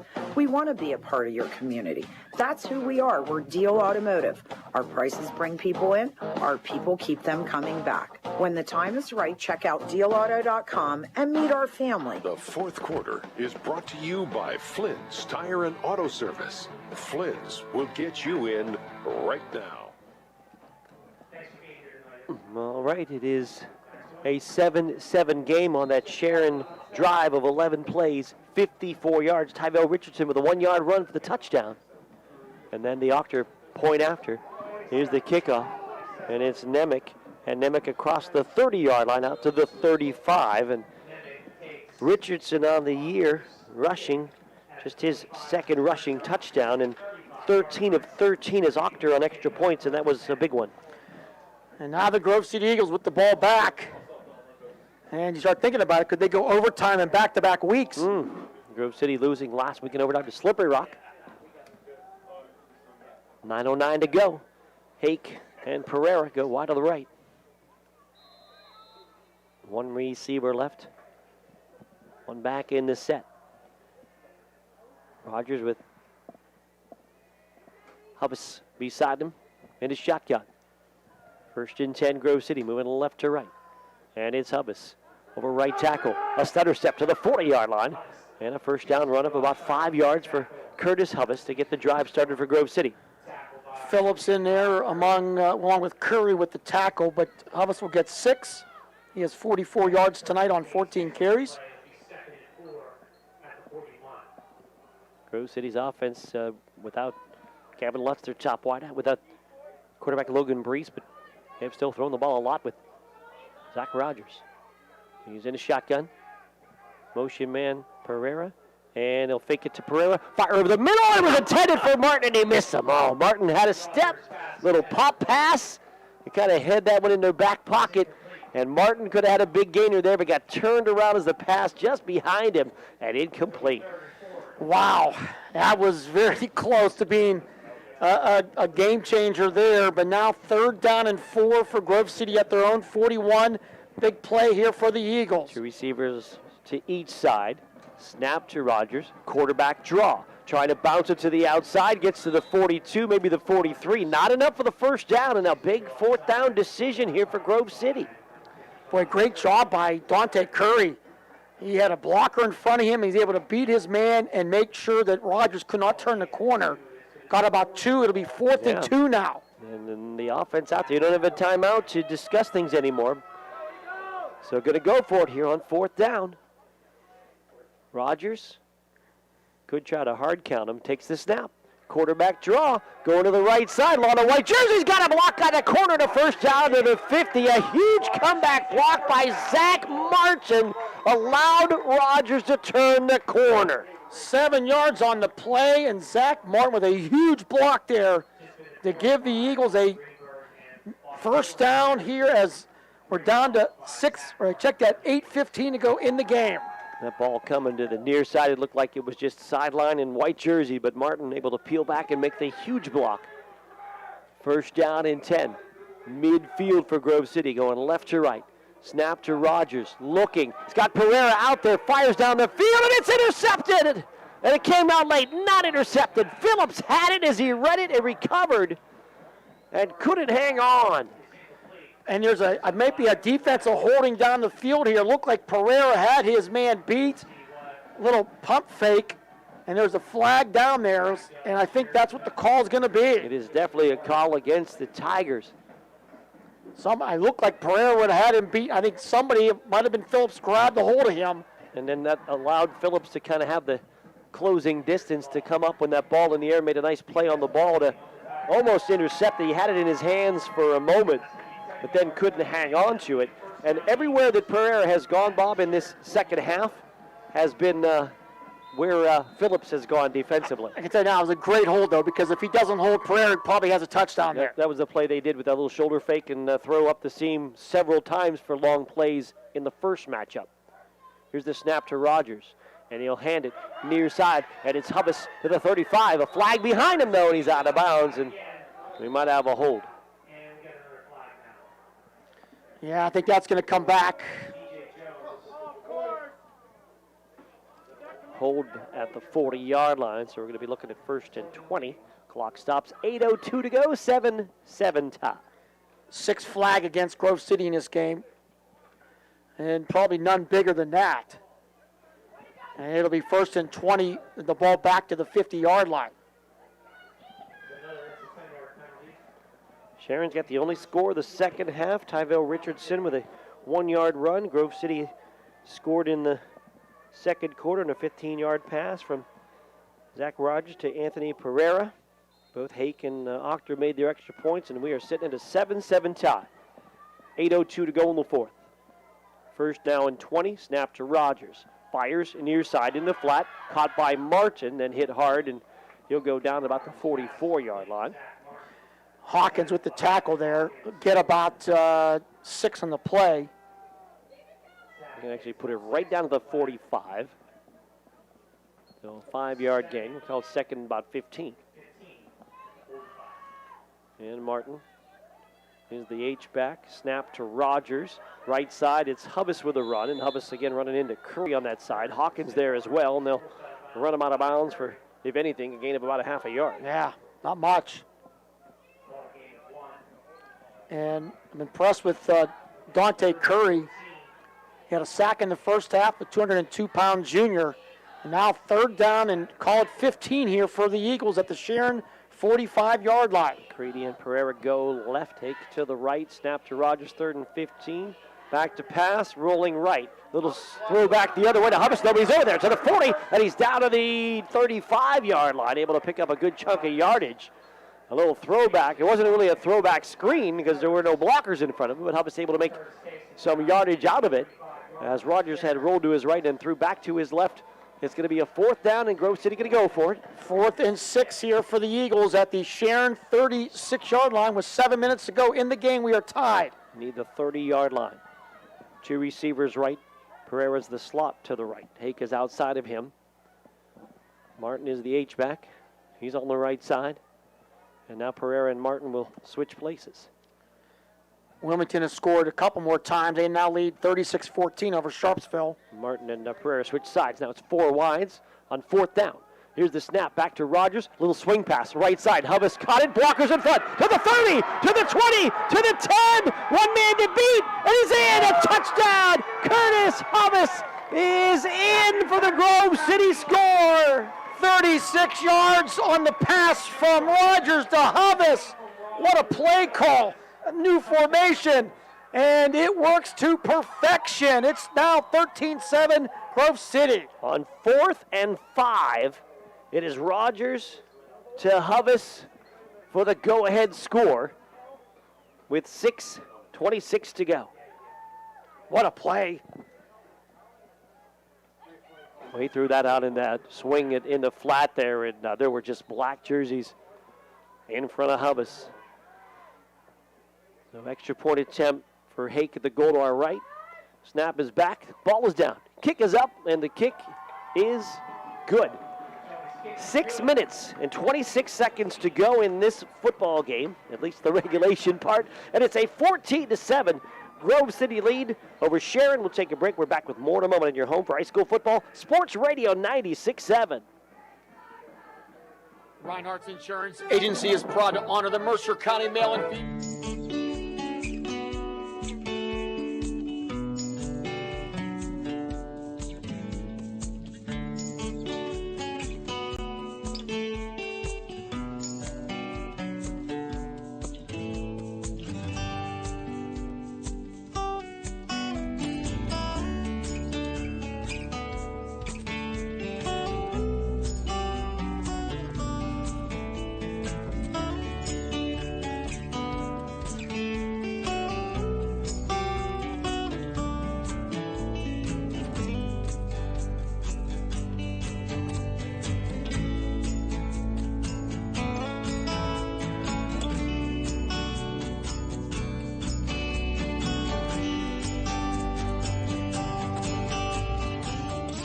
Hermitage or on Route 68 in Butler. The 4th quarter is brought to you by Flynn's Tire and Auto Service. Flynn's will get you in right now.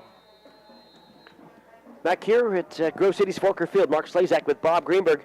On a 4th down and 5, Zach Rogers to Curtis Hubbis. 36 yards for the touchdown pass. Hake with the point after. And the 9-play, 65-yard drive gives Grove City a 14-7 lead. Just the second catch of the year for Hubbis. Both came on back-to-back plays, and the second one, a touchdown. Here's the kickoff, right side Richardson, stutter step at the 20, to the 25, to the 30, runs into his own man at about the 35, and he'll have Grove City, actually Sharon ready to go here. They're going to mark it at about the 37-yard line. So the Sharon Tigers find themselves down 7 points. So what a huge play.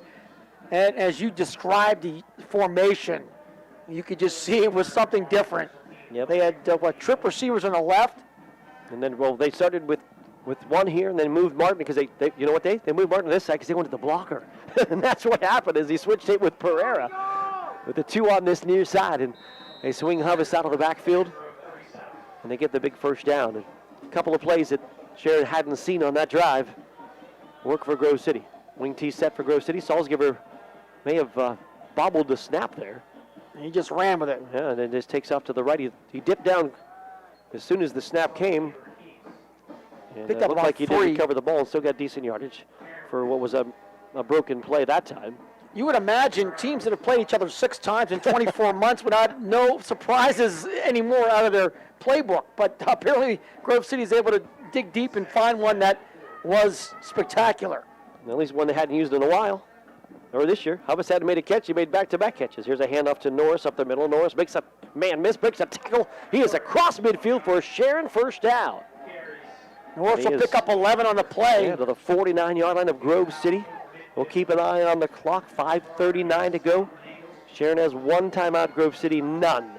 But Norris is a classic north-south runner, isn't he? He really has had a heck of a game. And he's going to get a break as Melvin Riley will come into the fullback spot. 71 yards on 11 carries for Norris. Phillips is wide left. Wings are to each side. Richardson in motion. They'll give it to him. And he'll run into the line of scrimmage, and the pile moves for a couple of yards. Grove City going to run Hubbis back into the game as well as Jacob Blair. Second down, we'll call it about 8. 5 minutes to go here in this game. Grove City 14, Sharon 7. Sharon moving right to the left. Scored on their last possession on a 54-yard drive. Phillips wide left. Wings to each side. And it's a hand to Richardson, and he's got to hold this time on the right side. And it breaks 1 tackle, then tries to skip through a leg tackle. Can't break it, but able to fall forward down to about the 41-yard line. And it'll be a 3rd down and short. 6 more yards here for Richardson. It's wonder, too, this Sharon offense. You've got this explosive Jayon Phillips who's made so many big plays this year. And has just kind of been held in check tonight. And you just wonder, is there a big play for Jayon Phillips somewhere? As there has been in all of these Sharon games. At one point or another, number 7 seems to do something. 3rd down, we'll call it about 2. The Sharon Tigers down 7. Motion man Richardson. Hand off to Riley, the fullback, right side. He's got the first down and more. And on Riley's first carry, he is down to about the 35-yard line. He'll pick up 6 yards there. 198-pound junior. We're going to mark it at the 36. Sharon moves the chains. 3:55 to go. Norris comes back in at fullback for Riley. Phillips out wide to the right. The wing tee set for Sharon. Salzgiver the quarterback. Looks to the sideline for the play call. Checks the wristband. Wing on the left side is Richardson. To the right side is Robinson. Robinson in motion. Handoff fullback. Norris over the left side runs into a man at the line of scrimmage. He gets hit from behind and pushed forward for about 3 or 4 more yards. So you had Dagonski, who was past the play, came back into the play to hit Norris, but actually drove him down the field a few more yards. And we're still with 3:15 to go in this game. Sharon doesn't really have to change anything. They still got a lot of time left, and they can keep running this ball. And at this pace, they should have enough time to score. No, at this pace, it's down to 2:58. Grove City, man, I'm getting a little nervous. Wide on the right is Phillips. Here's the snap to Salzgiver. Back to pass, heavy rush, fires it right side. It is a catch made by Phillips. I think he's going to have enough for the first down. That'll stop the clock momentarily. And they do give him the spot. Yeah, it is a first down. He was there to make the catch. And McCready on the far side quickly wrapped up Phillips, but Phillips had enough for the first down, so that'll move the chains. That'll stop the clock to set the ball. 2:46 to go here in regulation. Sharon now down to the Grove City 26. Motion man Richardson, snap, fumble, the ball's on the ground. I think Sharon's on top of it, but as Salzgiver took a step back, he lost the football. And just on so many of the Sharon drives, there's just a play in there that has just upset the rhythm. Now, the last drive, they were able to overcome those plays. It's all right. It's always just one key negative play. Yeah, but last drive, that was the drive. They were able to overcome and still get the touchdown. Down to 2:10 to go here in this game. And that's some valuable time off the clock. Second down and 12 now. In the 27 of Grove City. Grove City with a 14-7 lead. Motion and a handoff. It's the fullback. It's Norris up the middle. And Norris will push across the 25, or at least to the 25-yard line. So gets a few of the yards back. Clock, though, down to 1:50 to go. And it is now third down and about 8 here, maybe 9. 8.5, 9. And with this, it's obviously two-down territory. And the clock is still running here. 1:35 and running here in this game. Sharon needs a touchdown to tie. Phillips going to go wide to the left. Robinson on the right side. Richardson on the left side in the wing tee set. Salzgiver the quarterback. He's under center. Motion behind him. Hand to Richardson. Right side trying to get the corner. Cannot get outside, and he's pushed into the Sharon bench. Well short of the first down. The clock going to stop there. And it'll be fourth down. Got about 3 there. And the clock will stop for what will be the biggest play of the game here with 1:15 to go. Sharon needs about probably 6 yards here for a first down. All right, Grove City with a 7-point lead. Sharon with a 4th and 7. Wing tee set. Phillips wide right. Salzgiver under center. Trying to hard count Grove City into a jump. Nothing yet. Sharon does have 1 timeout left, and they're going to use it right here. So they tried to get them to jump on the hard count. Didn't go. They'll take timeout. We'll do the same. 14-7. Grove City leads Sharon. It's a 4th down play for the Tigers. We come back with 1:15 to go on Sports Radio 96.7.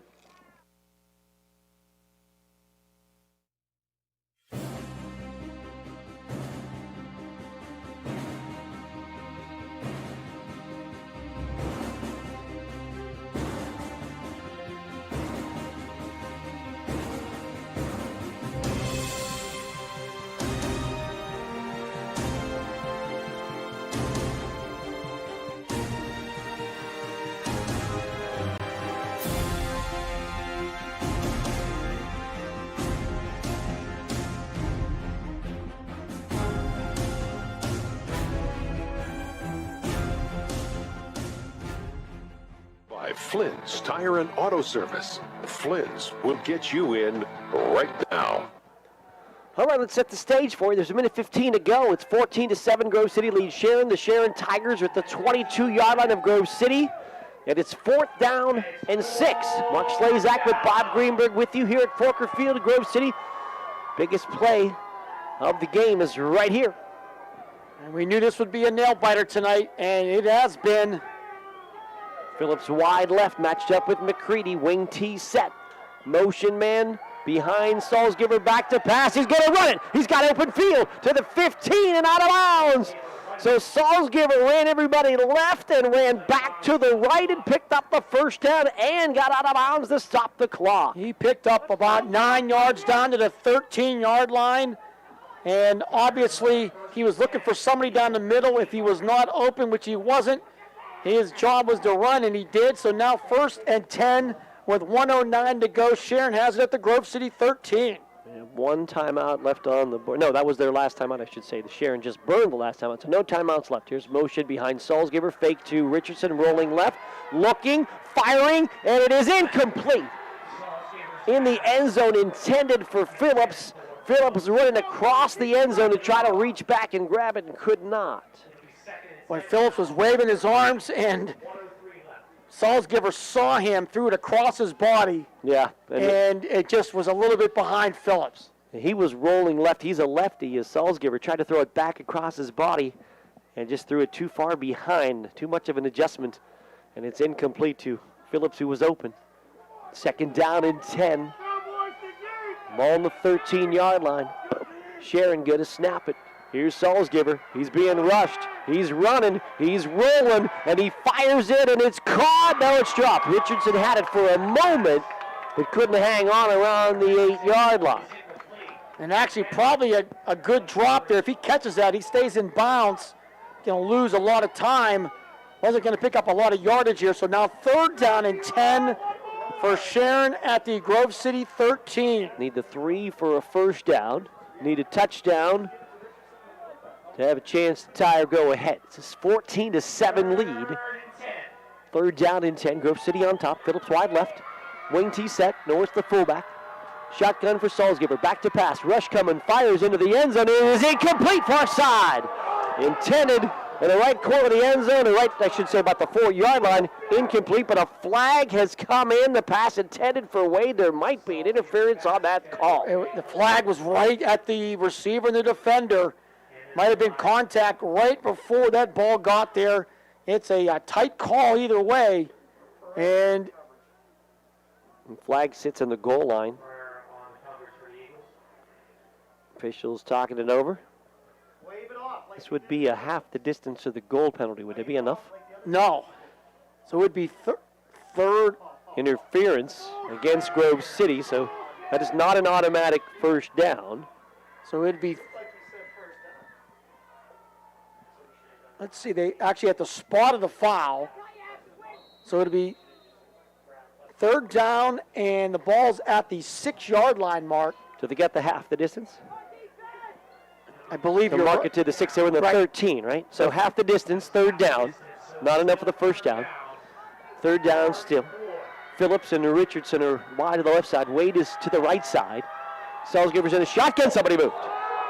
Right side of the offensive line jumped too soon into pass protection. Boy, that is one that hurts if you're Sharon. If you were going to run it, maybe it hurts. If you're going to throw it anyways, you're about in the same spot, right? Going to move 5 back. And maybe walk down to 50 seconds. Give the receivers a little more room to run, I guess, but still it'll be 3rd down as the ball goes back to the 12-yard line. Sharon needs a touchdown, an extra point to tie to send this game into overtime. Phillips and Richardson left. Salzgiver back to pass, looking left, fires, pass is caught by Phillips, and he's in the end zone for a touchdown. A spinning catch and slide into the end zone. Phillips was being thrown down at the 2, but did not go down. Put a hand down and got his balance and scored. And Sharon has a chance to tie or go ahead. Jayon Phillips, you called it a little bit ago. He's a guy that always makes big plays, and he just made the biggest one here tonight to make it 14-13. And now what will Sharon do here? Will they kick or will they go for the 2-point? They don't have the kicking team out there. They're going to go for 2 to try to take the lead here. 42 seconds to go. Neither team has a timeout. And they're going for it. They are going to go for it. Oh, my goodness. So Jason McElhaney rolling the dice here, trying to get the win, or at least go ahead. There's just 42 seconds to go. 2-point conversion. Attempt for the Tigers to take the lead. And neither team has a timeout, remember. Phillips is wide left. Norris, the fullback, in a wing T set. Salzgiver with motion. Turn, handoff. No, he's got a keeper. He's going to roll left. He's looking, end zone. It's incomplete! It is incomplete, intended for Phillips in the end zone, and the Grove City defense has held. Oh my goodness, it looked like there was 2 receivers in the vicinity. Wade was down there as well. And I don't know who the ball was intended to. I think it was definitely for Phillips, but Wade was wide open and put his hands out and touched it. And the play looked like it was going to work, but it does not. And Grove City hangs on now. It's 14-13 with 42 seconds to go. Wow. So came that left side. Looked like they were going for Phillips. A fake handoff to the fullback, Norris. And then Salzgiver rolling to his left. And the pass incomplete. The Grove City defense able to make the hold, and now they just have to run out the 42 seconds in this one. My goodness. So Grove City, actually Sharon now, will go kick off. So onside kick is what we'll look for. So we can't say Grove City will run out the 42. They got to get the ball first. Boy, I tell you what, I'm for one would not criticize Coach McElhaney at all for going for it there. It was a great play call, going for the win. It's been a year where they have not had a lot of wins, and they felt like they had a good play, and they could have maybe taken one out of here, the W home on their bus. Yeah. Looks for exciting football. There's no doubt about it. And Now they'll have to try to get an onside kick recovery. It was a 15-play drive, by the way, Mark. 63 yards. 5 minutes and 48 seconds. What was the distance on that touchdown? 63. Oh, the pass was 12 yards. 12 yards. All right, so Octor's got it kind of cockeyed on the tee at the 40. Sharon recovered an onside kick last week against Hickory. And he gets a foot into it, and it's recovered. Is getting down and getting on the ball. And that's why not? Zach Rogers, the quarterback. He's the guy that covered it. And that should do it. With no timeouts remaining. They just need to execute a kneel down a couple of times, and that'll be it. High drama tonight here at Forker Field. Another classic between these two longtime rivals. Sharon scores with 42 seconds to go, goes for two to try to win it, and it is batted away. And Grove City looks like they are on their way to the playoffs. Victory formation. Rogers will take the snap and kneel down. And the clock down to 38 seconds to go on senior night at Grove City. The Grove City Eagles. The coaches hugging on the sideline. They're going to get out of here with a win by 1 point, 14-13. Players are shaking hands. I don't know if they have to snap it one more time or not. It doesn't look like it. That's going to do it. Stay tuned. We have full post game here from Forker Field, including O'Neill Coffee Player of the Game, Lock, Stock, and Barrel Play of the Game. Final stats, coaches' interviews, all that coming up, and that's it. The final zeros on the clock of the Grove City Eagles with a 14-13 win over Sharon. Post game when we come back. Stay with us. This is your home for high school football, Sports Radio 96.7.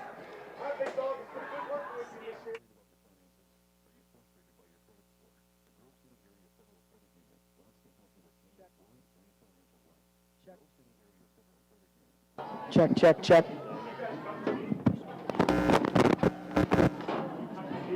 Check, check. Check, check, check. Huh? I'm off. Check, check, check. Check, check, check, check. Is that good? Check, check. Yeah, I cut it because I need to go the. Check, check, check. Testing 1, 2. Testing 1, 2.